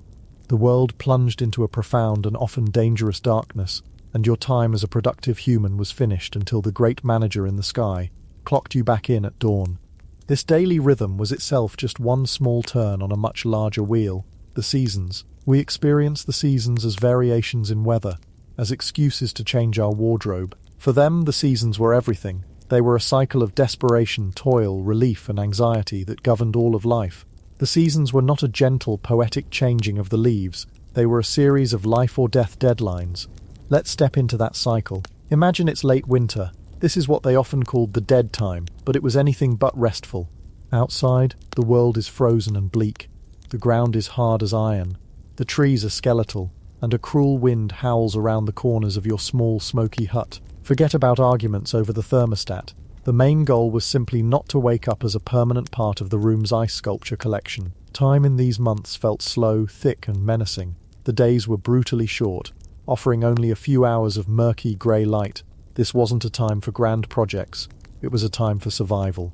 Inside the hut, the air is thick with the smell of wood smoke, damp wool, and unwashed bodies. You spend your days indoors by the sputtering light of the fire.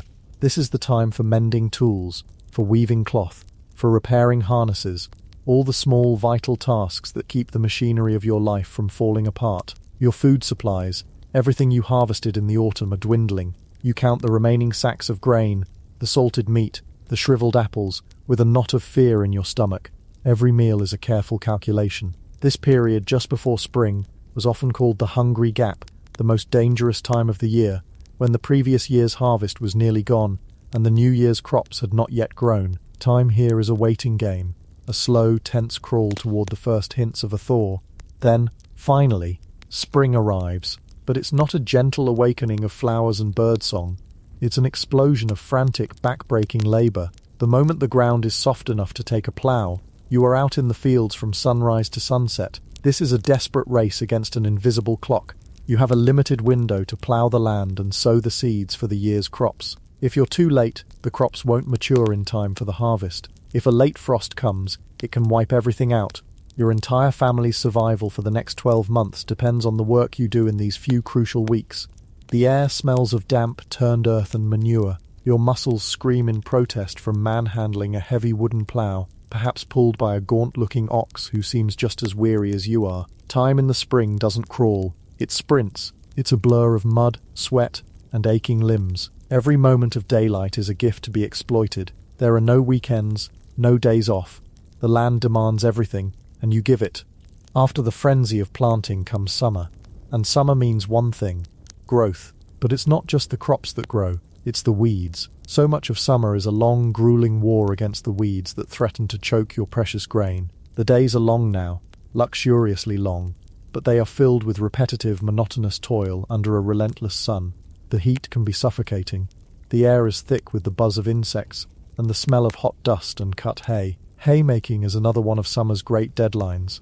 You have to cut the hay, let it dry, and get it into the barn before the summer rains come and rot it. Good hay means your animals eat through the winter. Rotten hay means they starve. It's that simple.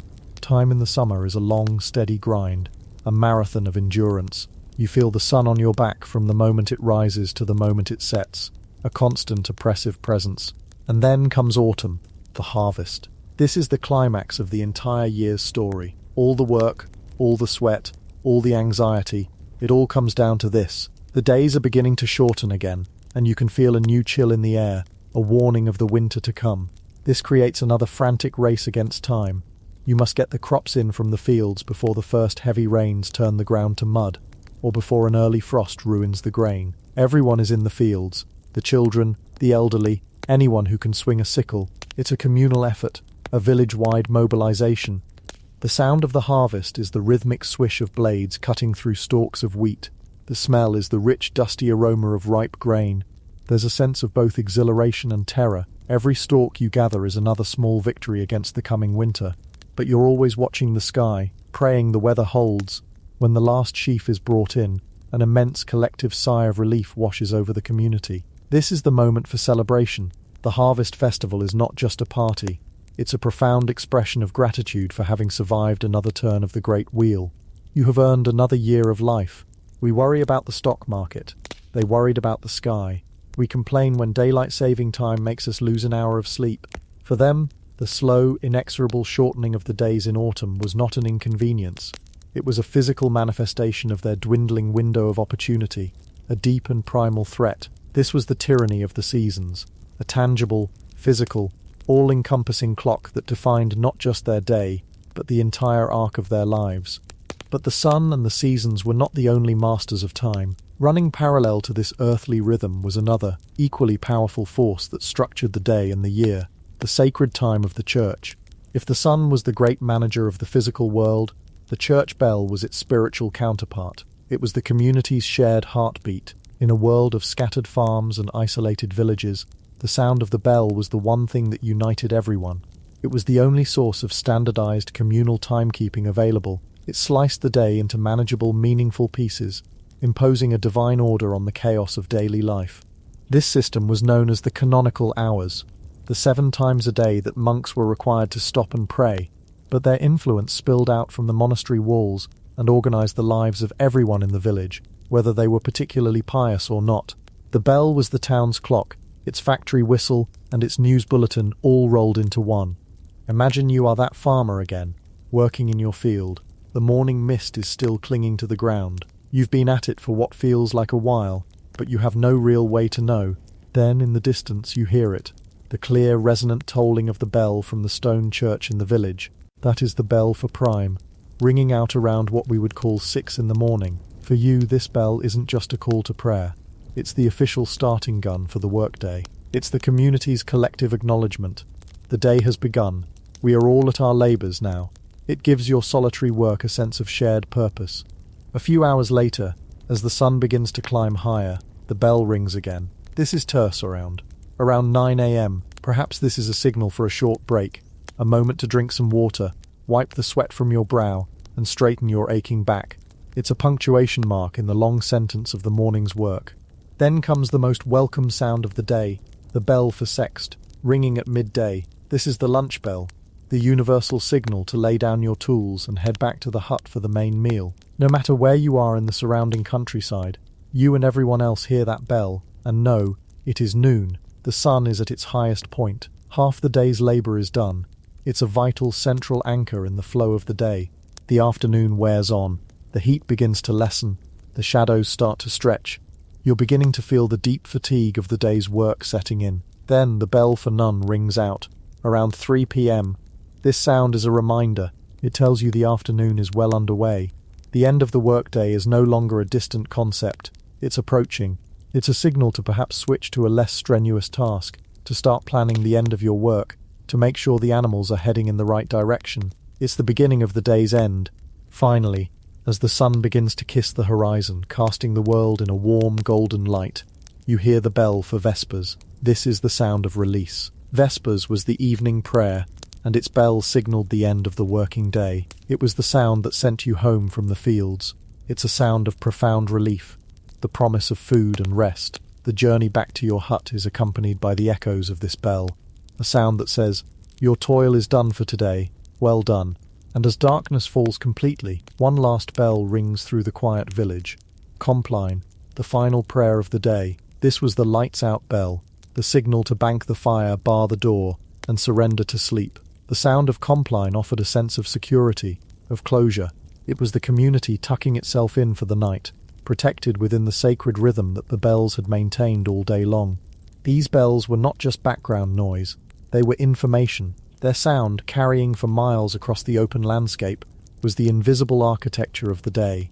They told you when to work, when to eat, when to rest, and when to pray. They connected your individual life to the life of your entire community, ensuring that everyone, from the Lord in his manor to the shepherd on the hill, was moving to the same underlying pulse. It was a clock that you didn't look at, but that you listened to. A clock that you felt in the very air around you. This sacred rhythm didn't just organize the day, it also organized the entire year. Just as the agricultural year was marked by planting and harvesting, the liturgical year was marked by a calendar of saints' days, feasts and fasts. This was not a calendar of sterile numbers like our July 26th. It was a rich tapestry of stories, traditions and obligations. People didn't just know the date, they knew whose day it was. You wouldn't say the rent is due on March 25th. You'd say the rent is due on Lady Day, the feast of the Annunciation. This was one of the most important days of the year, the day when contracts were signed, when labourers were hired for the coming season, and when accounts were settled. It was the medieval equivalent of New Year's Day and Tax Day combined. The calendar was a practical guide to the year, a celestial farmer's almanac. Certain saints' days were inextricably linked to the agricultural cycle. You have Candlemas on February 2nd, a day for blessing the candles that would be used in the church for the rest of the year. But it was also a crucial day for folk meteorology. An old rhyme says, "If Candlemas be fair and bright, come winter, have another flight. If Candlemas brings cloud and rain, go winter, and come not again." The weather on this one day was believed to predict the weather for the next 6 weeks, a vital piece of information when you're trying to decide when it's safe to start ploughing.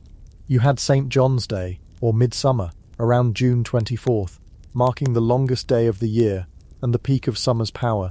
It was a time for huge bonfires, celebrations, and rituals meant to ensure a healthy harvest. Then came Michaelmas, September 29th, the feast of Saint Michael the Archangel. This marked the official end of the harvest season. It was another major day for paying rents and debts. It was the end of the fiscal year for the farm, your performance review with your landlord, if you will. And then there was Martin Maz, November 11th. This had a grimmer, though vitally important, purpose. This was the traditional day for slaughtering the livestock, the pigs, the cattle, that you couldn't afford to feed through the long, barren winter. The air would be filled with the sounds and smells of this necessary cull, as the meat was salted, smoked and preserved to see the family through the lean months ahead. These were not just quaint traditions, they were the load-bearing pillars of the year. They told you when to pay your taxes, when to hire help, when to plant, and when to slaughter. The calendar wasn't so much a series of dates as it was a schedule of obligations, potential celebrations, and reminders of which saint you might need to petition to ensure your cow didn't suddenly decide to expire. And interwoven with these specific days were the great seasons of the church, which gave time a distinct mood and texture. The most significant of these was Lent, the 40 days of fasting and penitence leading up to Easter. For more than a month, meat, eggs and dairy were forbidden. Life became more sombre, more austere. Time during Lent would have felt slow, grey and hungry. It was a shared communal hardship, a collective test of discipline and faith that everyone in the village experienced together. But of course, right before this period of deprivation came its polar opposite, Carnival, or Shrove Tuesday. This was the feast before the fast, a time to use up all the forbidden foods. It was a day, or sometimes several days, of riotous celebration, a great explosion of feasting, drinking, and merrymaking, a final burst of chaotic energy before the solemn quiet of Lent descended. This shows how time wasn't a flat, uniform progression. It had peaks and valleys. It could be loud and colourful one week, and silent and grey the next. These two great systems of time, the agricultural and the liturgical, were not separate. They were two sides of the same coin, woven together so tightly that it was impossible to imagine one without the other. They were the warp and weft of medieval life. The church bell ringing for vespers told you when to stop your work in the fields. The feast of Michaelmas told you when the work of the harvest was officially over. A prayer for sunshine had a very real, very practical meaning. When your family's food for the year was sitting in a damp field, a saint's day wasn't just a holy day. It was often a rare and precious day off from the endless toil, a chance for the community to gather, celebrate, and reaffirm its bonds.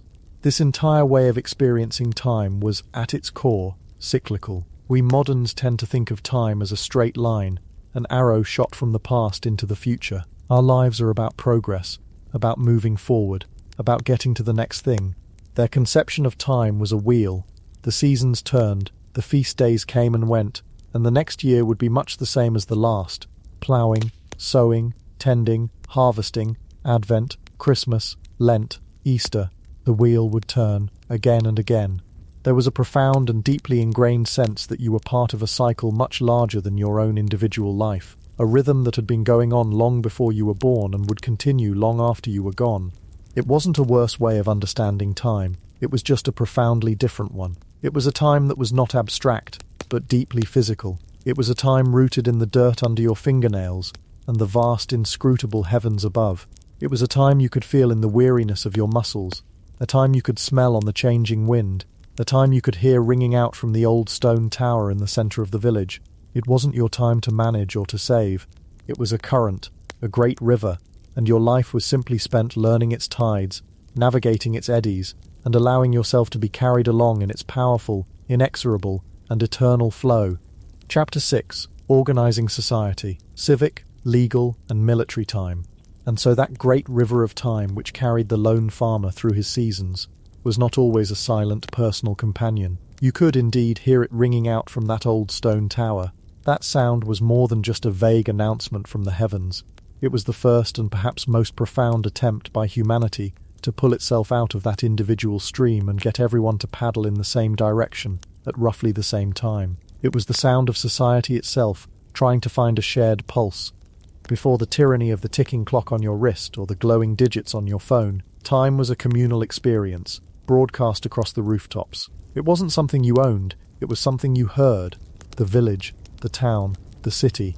It all breathed to the rhythm of a bell. This bell, housed in the church steeple or a dedicated clock tower, was the community's shared heartbeat. It didn't just tell you the hour for prayer, though that was certainly its primary function in many places. It told you when you were officially a member of the public for the day. A specific peal of bells might signal the opening of the city gates. Imagine that. You're a merchant with a cart full of vegetables, waiting since before dawn in a queue outside the thick stone walls. You don't check your phone for the 6 a.m. opening.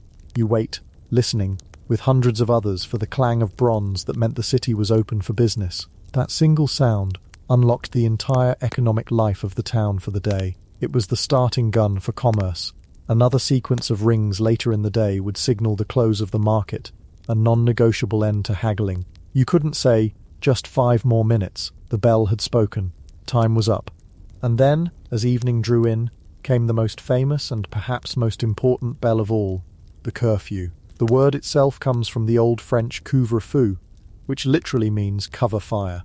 The curfew bell was a practical command, echoing through the darkening, winding streets of a medieval town. It told every household it was time to bank the hearth fire for the night, to cover the embers with ash to prevent them from sparking and turning the tightly packed, mostly wooden city into a towering inferno. Forget about staying up late to binge-watch a series.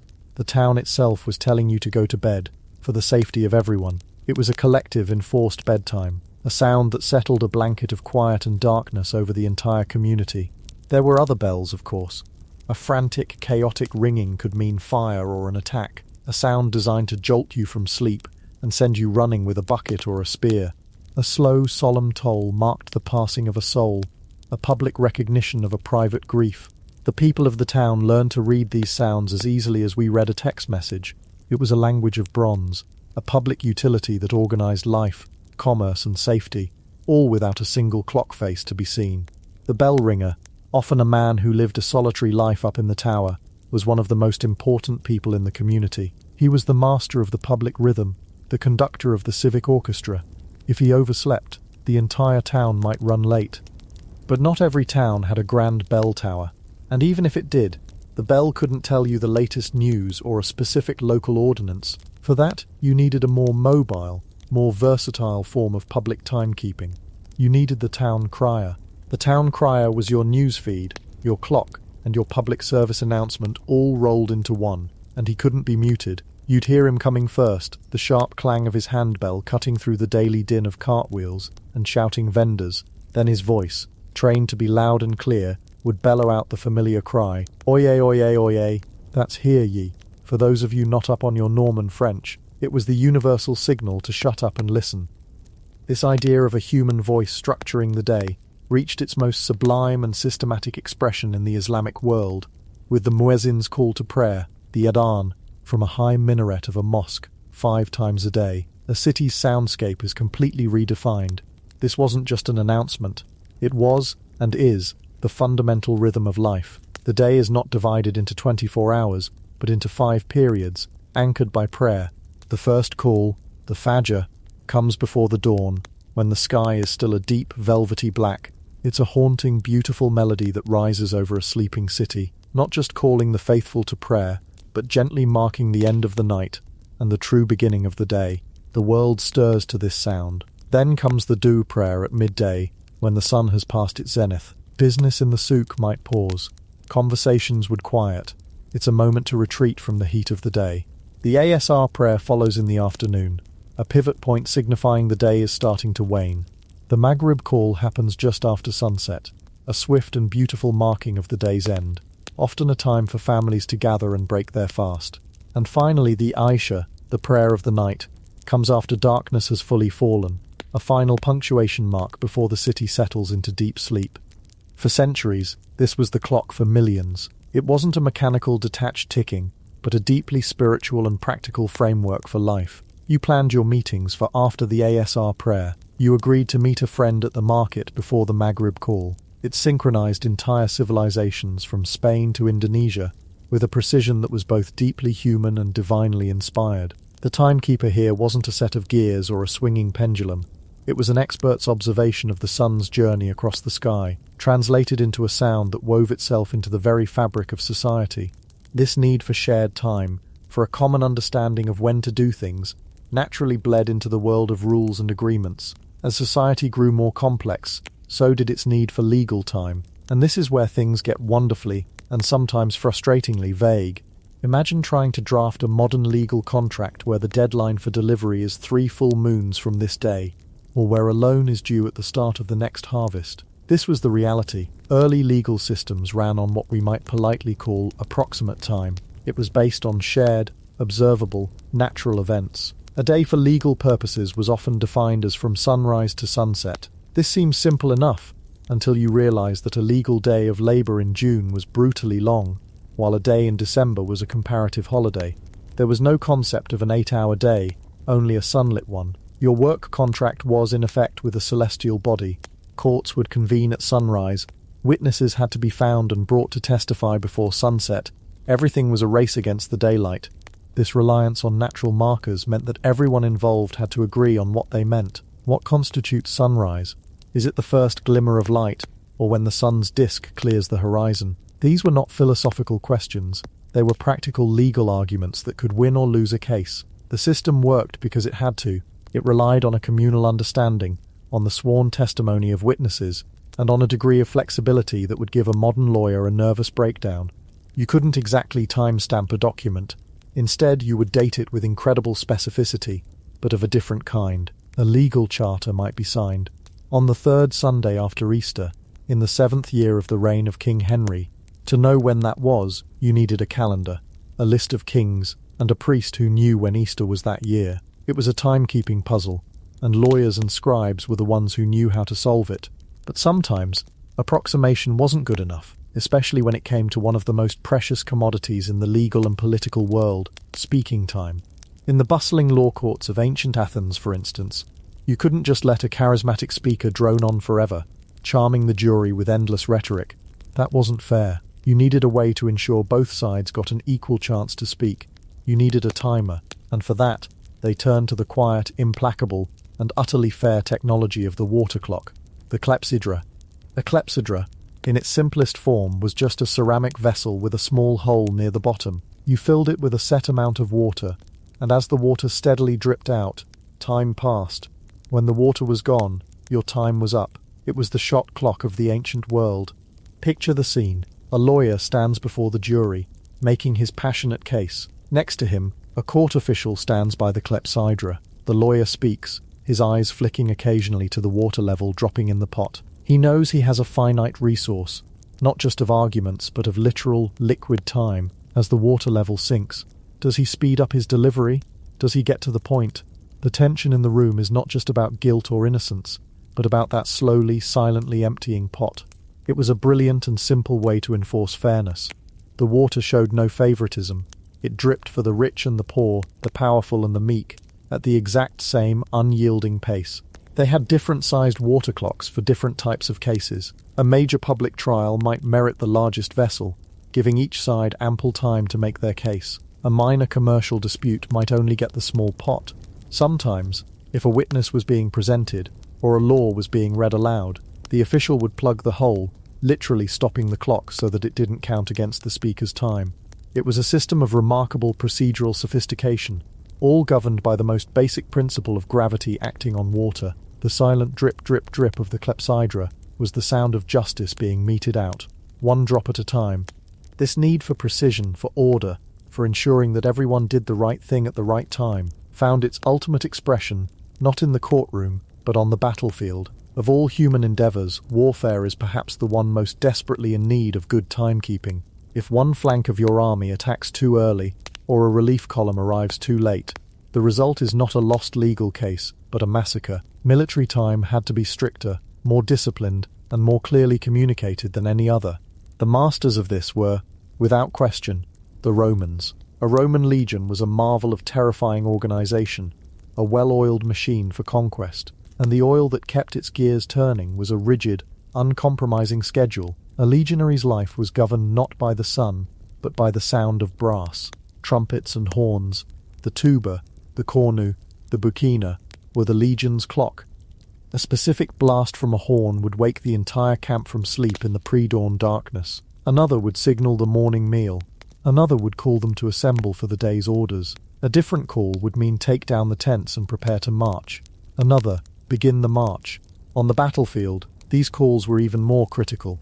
Advance, form testudo, charge, retreat. Every soldier knew this vocabulary of sound, as well as he knew his own name. It allowed a commander to coordinate the actions of thousands of men across a chaotic, screaming battlefield, turning them into a single, cohesive weapon. But the Roman obsession with time was most apparent during the long, dark hours of the night. An army is never more vulnerable than when it is asleep. To protect themselves, the Romans divided the night from sunset to sunrise into 4 equal watches, or vigiliae. Each watch was about 3 hours long, depending on the season. Imagine being a Roman sentry on the 3rd watch, the coldest and darkest time, somewhere in the damp forests of Germania. You stand on a wooden palisade, peering into an impenetrable darkness that you know is full of enemies. You are cold, you are bored, you are terrified. Every rustle of leaves could be an ambush. How do you know when your ordeal is over? You listen. You listen for the distant, mournful call of the bucina horn, the sound that signals the changing of the guard. Inside the command tent, an officer would be tasked with keeping the time. He would use a clepsydra, a portable water clock, carefully filled to measure out the 3-hour watch. When the water ran out, he would send a trumpeter to sound the call, and a new group of shivering legionaries would trudge out to relieve the men on the walls. This was the relentless, unforgiving rhythm of Roman military life. It didn't matter if it was raining or snowing, or if you were exhausted. The water was dripping, the horn would sound, the watch must be kept. This discipline, this mastery of time, is a huge part of what made the legion so nearly invincible. They didn't just conquer territory, they conquered the night. Medieval armies, while often less centrally organized than the Roman legions, still understood the vital importance of time.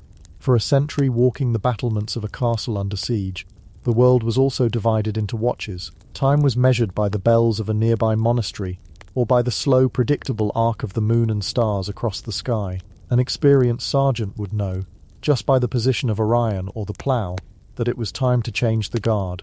They used the natural world as their clock, just as the farmer did, but for them the stakes were life and death. Coordinating a large-scale attack in an age before synchronized watches was a commander's nightmare. How do you ensure your cavalry, hidden in a wood on the left flank, charges at the exact same moment your infantry begins its push in the center?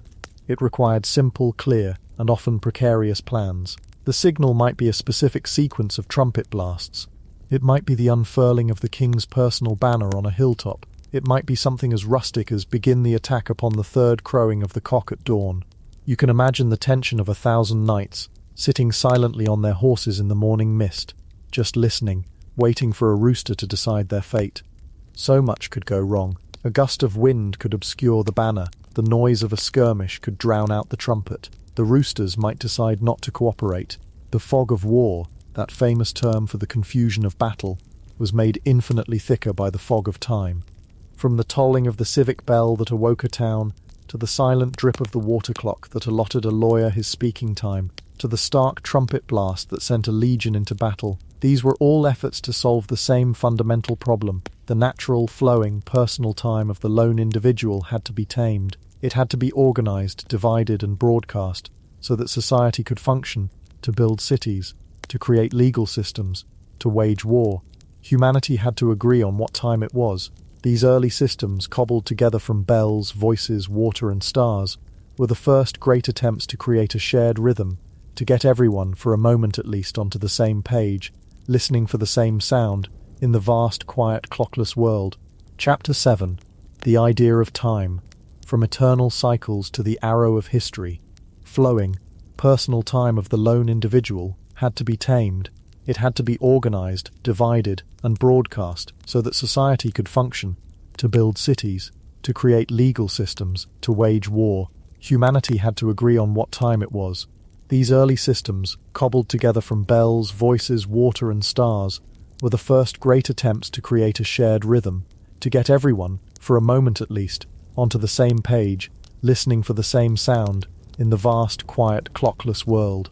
But getting everyone onto the same page required something far more fundamental than a bell or a sundial. It required a silent agreement on the very nature of the book they were all reading from. Before you could measure time, you first had to decide what exactly it was you were measuring. Was it a circle, a grand cosmic story that repeated itself, over and over, forever?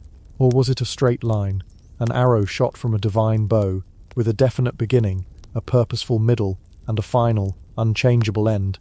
The answer to that question, simmering beneath the surface of every culture, would shape not just their calendars and their rituals, but their entire understanding of what it meant to be alive. It was the invisible operating system running in the background of civilization, dictating whether your life was a recurring role in an eternal play, or a single, unrepeatable verse in a poem that would one day be finished. For most of what we think of as human history, the answer was overwhelmingly, intuitively, the circle. If you had asked a farmer in ancient Egypt, or a philosopher in classical Greece, or a Mayan priest staring up at the stars, what the shape of time was, they would have likely looked at you as if you'd asked about the shape of breathing. It was self-evident. You just had to open your eyes. Time was the sun, rising in the east with the absolute, unwavering promise that it would set in the west, only to do it all again tomorrow. It was the moon, which patiently, elegantly, fattened itself to a perfect silver disk before just as patiently and elegantly starving itself back to a sliver, a cycle of fullness and emptiness that governed the tides in the sea, and it was thought, the tides within the human body. Time was the seasons. You didn't need a calendar on the wall to tell you that the bleak, frozen silence of winter would eventually, inevitably, be broken by the green shoots of spring. Spring would then swell into the heavy, golden heat of summer, which would mellow into the crisp decay of autumn, before surrendering once more to winter. It wasn't a matter of if, but of when. This wasn't a progression, it was a rotation. This worldview wasn't an abstract philosophy cooked up in a university. It was the lived, breathed reality of anyone whose life depended on the earth. The rhythm of agriculture is the rhythm of the cycle. You plant, you tend, you harvest, you lie fallow, and then you do it all again. Your entire existence, your survival, was predicated on the faith that the cycle would hold, that the rains would come again, that the sun would return after the shortest day, that the river would flood and recede, leaving behind its gift of fertile silt. Cultures all over the world mirrored this natural rhythm in their own rituals and stories. Religious festivals were almost always tied to these turning points. The solstices, the equinoxes, the moment of harvest. These weren't just parties, they were acts of participation. They were rituals designed to honor the cycle, to encourage it, to ensure that humanity was playing its part in the great revolving engine of the cosmos. To miss the festival was to fall out of step with the universe itself. This idea of eternal return found its ultimate symbol in the Ouroboros, the snake eating its own tail. It's an image that appears in Egypt, in Greece, in Norse mythology, in India. It is a perfect, silent encapsulation of the cyclical worldview. The end is the beginning. Destruction is creation. Life feeds on death, which in turn allows for new life. There is no escape from the circle, but there is also a profound comfort in it. Nothing is ever truly lost. Everything comes back around. If you've ever felt that strange sense of déjà vu, the unnerving feeling that you've lived a particular moment before, the ancient world would have just nodded and said, "Of course you have, and you will again." The Greeks, who loved to take intuitive feelings and build grand intellectual palaces around them, formalized this idea. Plato toyed with the concept of the Magnus Annus, the great year. It was a staggering, almost unimaginable idea. He imagined that all the celestial bodies, the sun, the moon, the 5 known planets, were like runners on a vast cosmic racetrack. They all began at the same starting line at the dawn of creation, but they all run at different, unchangeable speeds. The great year is the length of time it takes for every single one of those celestial runners to complete their laps and arrive, simultaneously, back at the exact same starting line they began from. How long would that take? Estimates varied wildly, from a few thousand to millions of years, but the number wasn't the point. The point was the consequence. When that cosmic alignment finally occurred, when the universe perfectly reset itself to its initial conditions, it would trigger a universal reboot. Everything would be wiped clean, and the whole cosmic drama would start over, from the very beginning. Every war, every invention, every love affair, every single life, all of it would happen again, exactly as it had before. Your life wasn't a unique, fleeting event. It was a recurring performance in a cosmic play that had an infinite number of encore productions. There is a strange, sleepy comfort in that idea. The pressure is off. No mistake is final. No loss is permanent. You are simply a passenger on a grand, celestial Ferris wheel, and the view from your particular cart will eventually, inevitably, come around again. The universe, in this model, has a kind of majestic eternal amnesia, happily forgetting its own story only to retell it, with perfect fidelity for all time. The Mayans, in their own complex way, shared a similar view. Their famous long-count calendar, which caused so much fuss in our own time, wasn't just a line stretching into the future. It was one gear in a whole series of interlocking cyclical calendars, a 260-day sacred calendar and a 365-day solar calendar that meshed together like the gears of a great cosmic clock, measuring out repeating patterns of destiny and divine influence over vast stretches of time. For most people, this cyclical view was all there was. It was a worldview that encouraged endurance over ambition. The goal wasn't to change the world, because the world wasn't going anywhere. It was just turning. The goal was to align oneself with the turnings, to endure the winters of fate with the quiet confidence that spring would eventually return. It was a profoundly conservative and stable way to see reality. Time wasn't a river flowing past you. It was the tide, rising and falling around the fixed shores of your existence. But then, in the deserts of the Middle East, a radically different idea began to take hold. It was a strange, powerful, and ultimately world-changing concept that came from the Abrahamic faiths, Judaism, and later its descendants, Christianity and Islam. This was the idea of time as an arrow. This new conception of time didn't begin with the gentle, repeating cycle of nature. It began with a single, cataclysmic, unrepeatable event, creation. God spoke, and out of nothingness, the universe came into being. This was not the start of a cycle. It was point A, a definitive historical moment from which all other moments would follow. There was a before, a timeless eternity with God, and an after. The messy, beautiful, painful story of creation. And what a story it was. The expulsion from the Garden of Eden wasn't a seasonal myth. It was a singular event that changed the course of human destiny. The Great Flood wasn't just a story about a rainy season. It was a unique moment of divine judgment and renewal. The covenant with Abraham, the exodus from Egypt, the giving of the law to Moses, these were not recurring archetypes. They were historical tentpoles, unique moments in a grand, unfolding narrative that was moving in a specific direction. History, in this new view, had a plot. It had a protagonist, humanity, and a clear narrative arc, guided by the hand of God. And most importantly, it was headed somewhere. Unlike the endless circle of the great year, this story had an ending, an eschatology, a final act. For Christians and Muslims, all of history was marching toward a final, definitive day of judgment, a moment when time itself would cease, the book of history would be closed, and all souls would be called to account for their part in the story. This is an idea so deeply embedded in our modern consciousness that it's hard to appreciate how revolutionary it was. It completely rewired the human understanding of existence. Suddenly your life was not a repeat performance. It was a one-time only event. Your choices, your actions, your very thoughts carried an immense eternal weight because they were part of this linear progression toward a final reckoning. This wasn't a Ferris wheel you could ride over and over. This was a one-way train journey, and the destination was fixed. This linear model created a new kind of anxiety, a new kind of pressure. If you only get one shot, you'd better make it count. But it also created something else, the idea of progress, of meaning. In a cyclical world, things don't really get better or worse. They just get different for a while before returning to the mean. In a linear world, you can move forward, you can build on the past to create a different future. You can have hope for redemption, for a Messiah, for a final triumph of good over evil. Events build upon each other. The past isn't just something to be repeated, it's something to be learned from, to be surpassed, or to be redeemed. Keeping records became more than just a matter of accounting for grain. It became a sacred duty to chart the unfolding of God's plan. So you have these two vast competing ideas of time's shape, the circle and the arrow, the eternal return and the one-way journey. And for centuries these two ideas coexisted, often blending in strange ways. The medieval farmer still lived his life by the circle of the seasons, yet his soul was governed by the arrow of salvation, the church bells reminding him of a time that was marching inexorably toward its conclusion.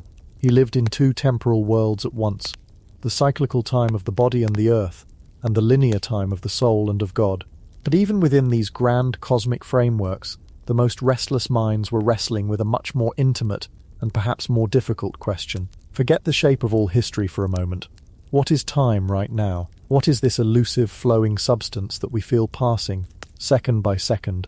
How can we hold it? How can we define it? This is where the philosophers step in, not with grand narratives, but with the quiet, careful work of trying to take the idea of time apart, piece by piece, to see how it works. And no one was more practical about it than Aristotle. He was less interested in cosmic reboots and more interested in the world directly in front of him. For Aristotle, the question of time was inseparable from the question of motion, of change.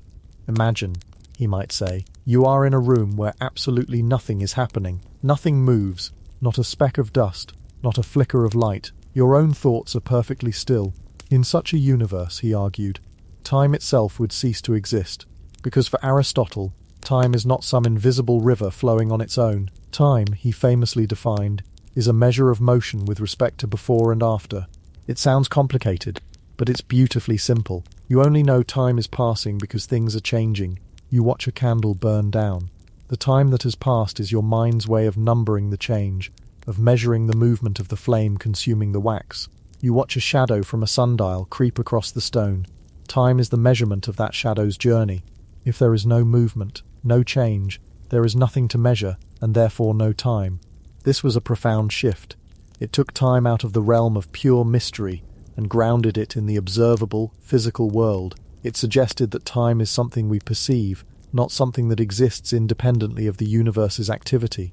It's the reason why the earliest attempts to measure time, like water clocks or sundials, were all devices that measured a constant, predictable motion, the dripping of water, the movement of a shadow. They were all, at their core, Aristotelian devices.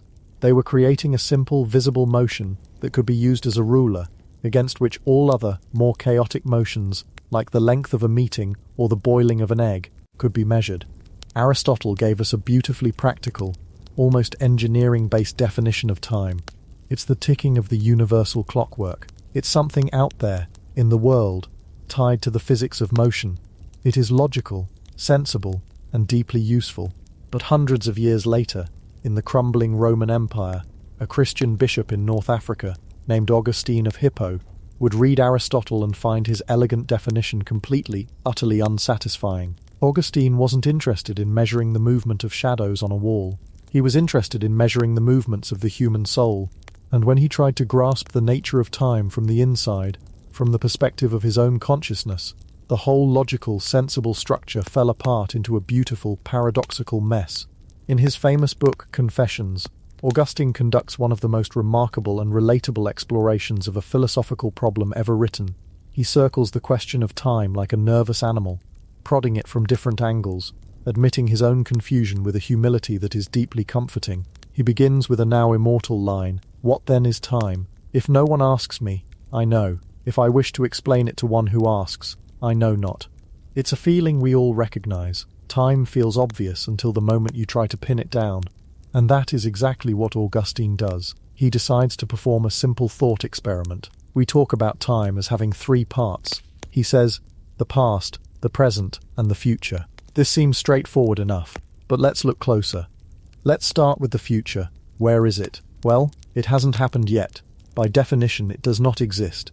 It is nothing more than an expectation, a prediction that exists only in our minds right now, in the present. The future, then, is not a real place. It's a mental concept.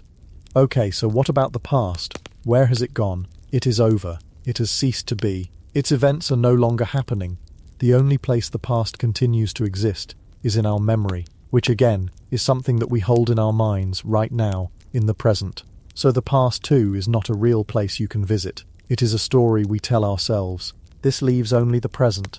The present must be where time truly exists. But Augustine asks, how long is the present? Is it a year? No, because a year is made of months, some of which are past and some of which are future. Is it a day?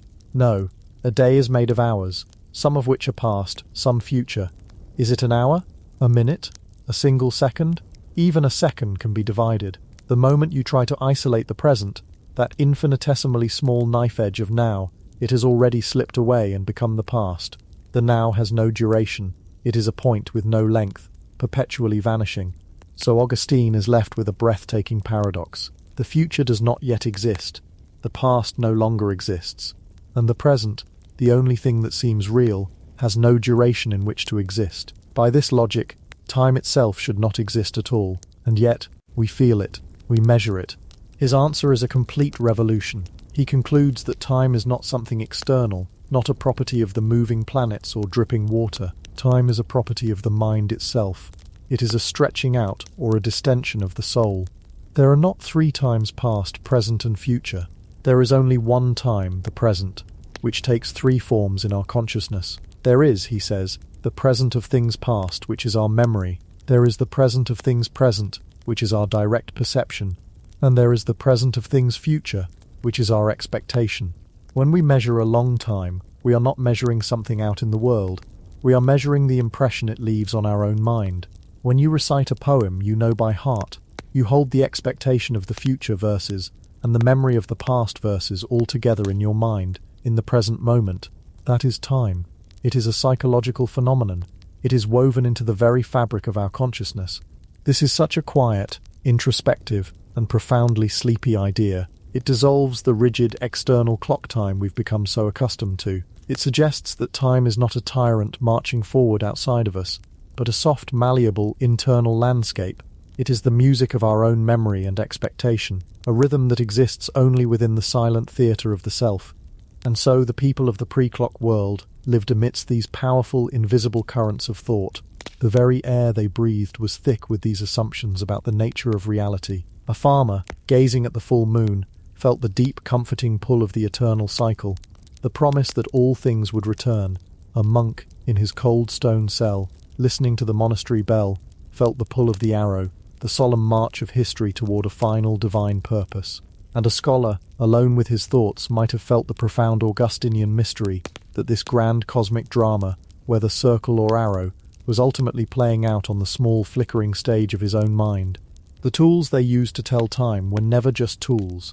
They were expressions of these deep beliefs. A sundial is a profoundly cyclical instrument. It doesn't count up, it simply reflects the eternal, repeating journey of the sun. It is a map of the circle. The tolling of church bells, on the other hand, marking the canonical hours for prayer, is an instrument of the arrow. Each bell is a step forward, a reminder of the linear progression of the day, and by extension, the linear progression of a life toward its final judgment. Before the first mechanical clock was ever conceived, with its steady, indifferent, forward-moving tick, the world was a place of multiple, overlapping and deeply human times. The time of the body, the time of the seasons, the time of the soul, and the time of God.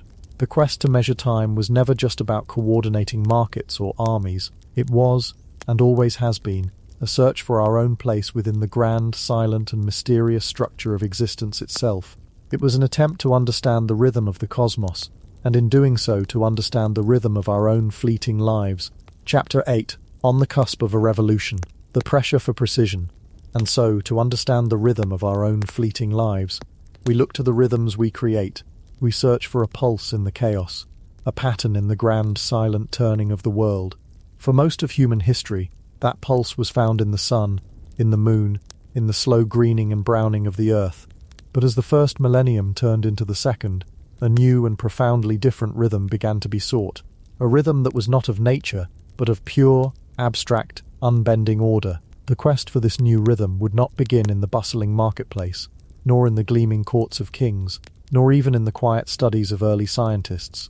It would begin in a place dedicated to removing itself from the world, in the cold stone corridors of the European monastery. For it was here that a group of people decided to live their lives, not by the sun, not by their stomachs, but by a schedule so demanding, so precise, it would ultimately break the fluid, natural time of the ancient world, and replace it with something entirely new. This was the world of the Benedictine monks, and their lives were governed by a single, extraordinary document, the Rule of Saint Benedict. Written in the 6th century, the rule was, on one level, a guide to spiritual devotion, but on another, it was one of the most ambitious and rigid time management manifestos ever conceived. It was a blueprint for structuring every moment of a monk's existence around a divine timetable, the Opus Dei, the work of God. This work consisted of 8 prayer services, the canonical hours, that had to be performed every day without fail, at very specific times. And when I say specific, I mean it with a severity we can barely comprehend. This wasn't a list of gentle suggestions. This was a celestial deadline, an appointment with the Almighty that you simply did not miss.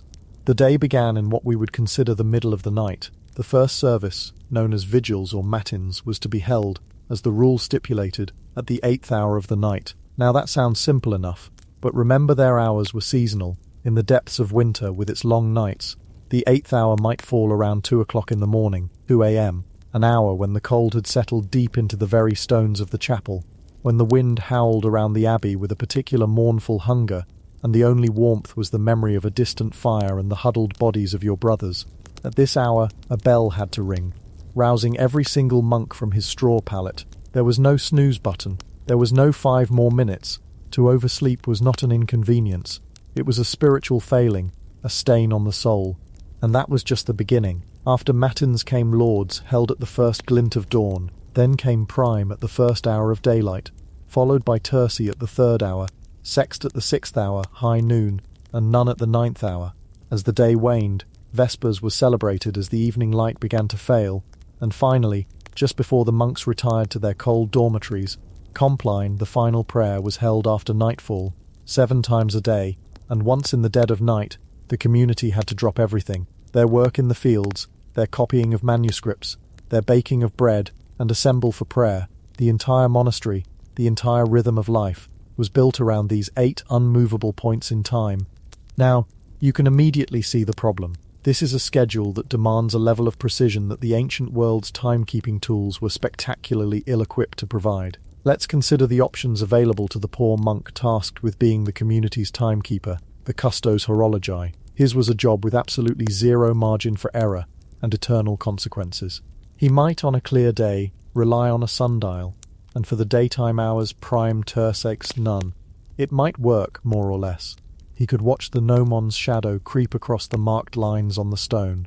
But what about a typically overcast day in England or northern France? What about a week of solid, soul-dampening rain? The sun on those days was a mere rumour, a theoretical concept. The sundial, his supposedly reliable guide, became nothing more than a useless piece of garden sculpture. And more pressingly, what about matins? What about Compline? The sundial is famously unhelpful in the pitch black of a moonless night. For the most demanding parts of the schedule, the sun simply refused to cooperate. It was a fair weather friend, and God's work could not be put on hold for a bit of cloud cover. So he would have to turn to other means. The water clock, the clepsydra, was the next best thing, and for centuries it was the gold standard, a carefully regulated drip, drip, drip of water, marking the slow passage of the hours. In the relative warmth of the Mediterranean, it was a fine solution, but place that same delicate instrument in a draughty, unheated stone monastery in the Alps or the Pyrenees in the middle of January. The main occupation of the monk in charge of the water clock became a desperate battle against basic physics. He had to ensure the water was free of sediment that could clog the delicate aperture. He had to ensure the basin was always filled, but most of all, he had to pray that the water itself wouldn't simply freeze. Imagine the quiet horror, the entire spiritual schedule of the abbey, the sacred contract with God, resting on a bucket of water not turning into a block of ice. The water of time could literally stop, and with it, the work of God.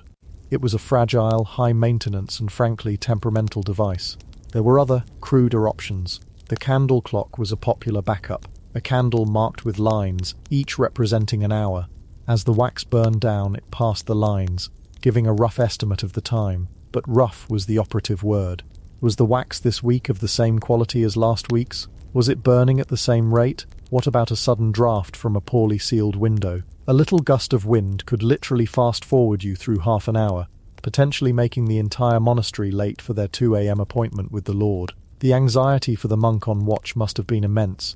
His job was to stay awake all night, in the cold and the dark, to watch a candle burn, knowing that if he nodded off, if he blinked at the wrong moment, he would fail not just his abbot, but his God. The fate of every soul in the community rested on his ability to fight off sleep while staring at a flickering flame. This was the pressure, a relentless 24-hour, all-weather, 7 days a week demand for precision that no existing technology could reliably meet. The need was not commercial. The merchants in the town square could haggle and trade using the sun. If a deal was delayed an hour, it was just an hour. The need was not military. Armies could march at dawn and camp at dusk. The need was not even at this stage scientific. This was a spiritual crisis. It was the deep, gnawing, existential need for a machine that could operate independently of the sun, of the weather, of human frailty. They needed a device that was as reliable and as unwavering as God's own law. They needed, in essence, a mechanical alarm clock. And so the monastery, a place designed to shut out the world, ironically became the crucible of the invention that would define the modern world. It had all the necessary ingredients for a technological revolution. First, it had the motive, a problem so profound and so persistent that it demanded a radical solution. This wasn't about convenience, it was about salvation. Second, monasteries, particularly the large Benedictine abbeys, were centres of learning and stability in a chaotic world. They had libraries filled with classical texts on mechanics and engineering.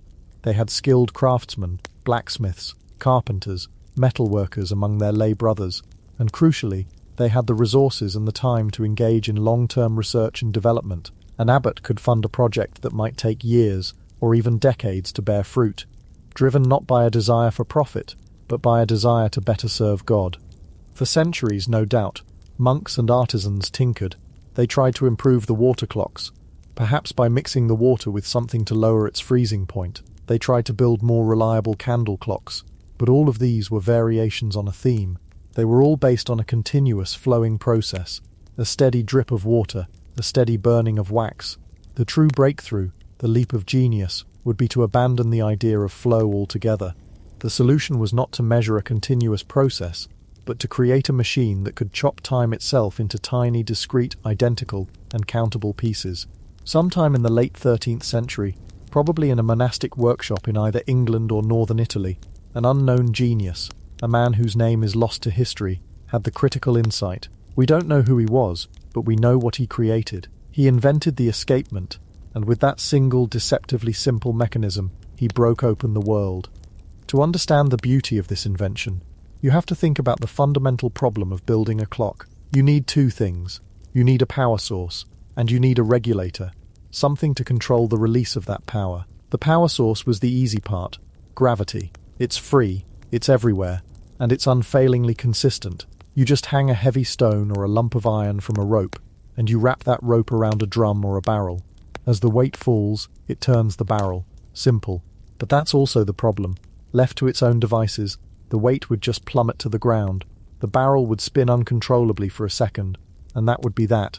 You get a burst of power, but no timekeeping. The challenge was how to tame that fall. How do you make that weight descend, not in a sudden rush, but in a slow, controlled, and most importantly, a rhythmic and predictable way? How do you take the single continuous force of gravity and chop it up into 1,000 tiny equal steps? This is what the escapement does. The first successful version was called the Verge and Foliote escapement, and it's a masterpiece of mechanical poetry. Imagine the setup. You have your gear train being driven by that falling weight. The final, fastest spinning gear is called the escape wheel. It's shaped like a crown, with jagged, forward-facing teeth. Now enter the verge. This is a vertical rod positioned right next to the escape wheel. On this rod are two small metal flags or pallets, one near the top and one near the bottom, sticking out at right angles to each other. At the very top of this verge rod is a horizontal bar, the foliote, with weights on either end that you can slide in or out to adjust the speed. Now watch the dance. A tooth from the escape wheel pushes against the top pallet.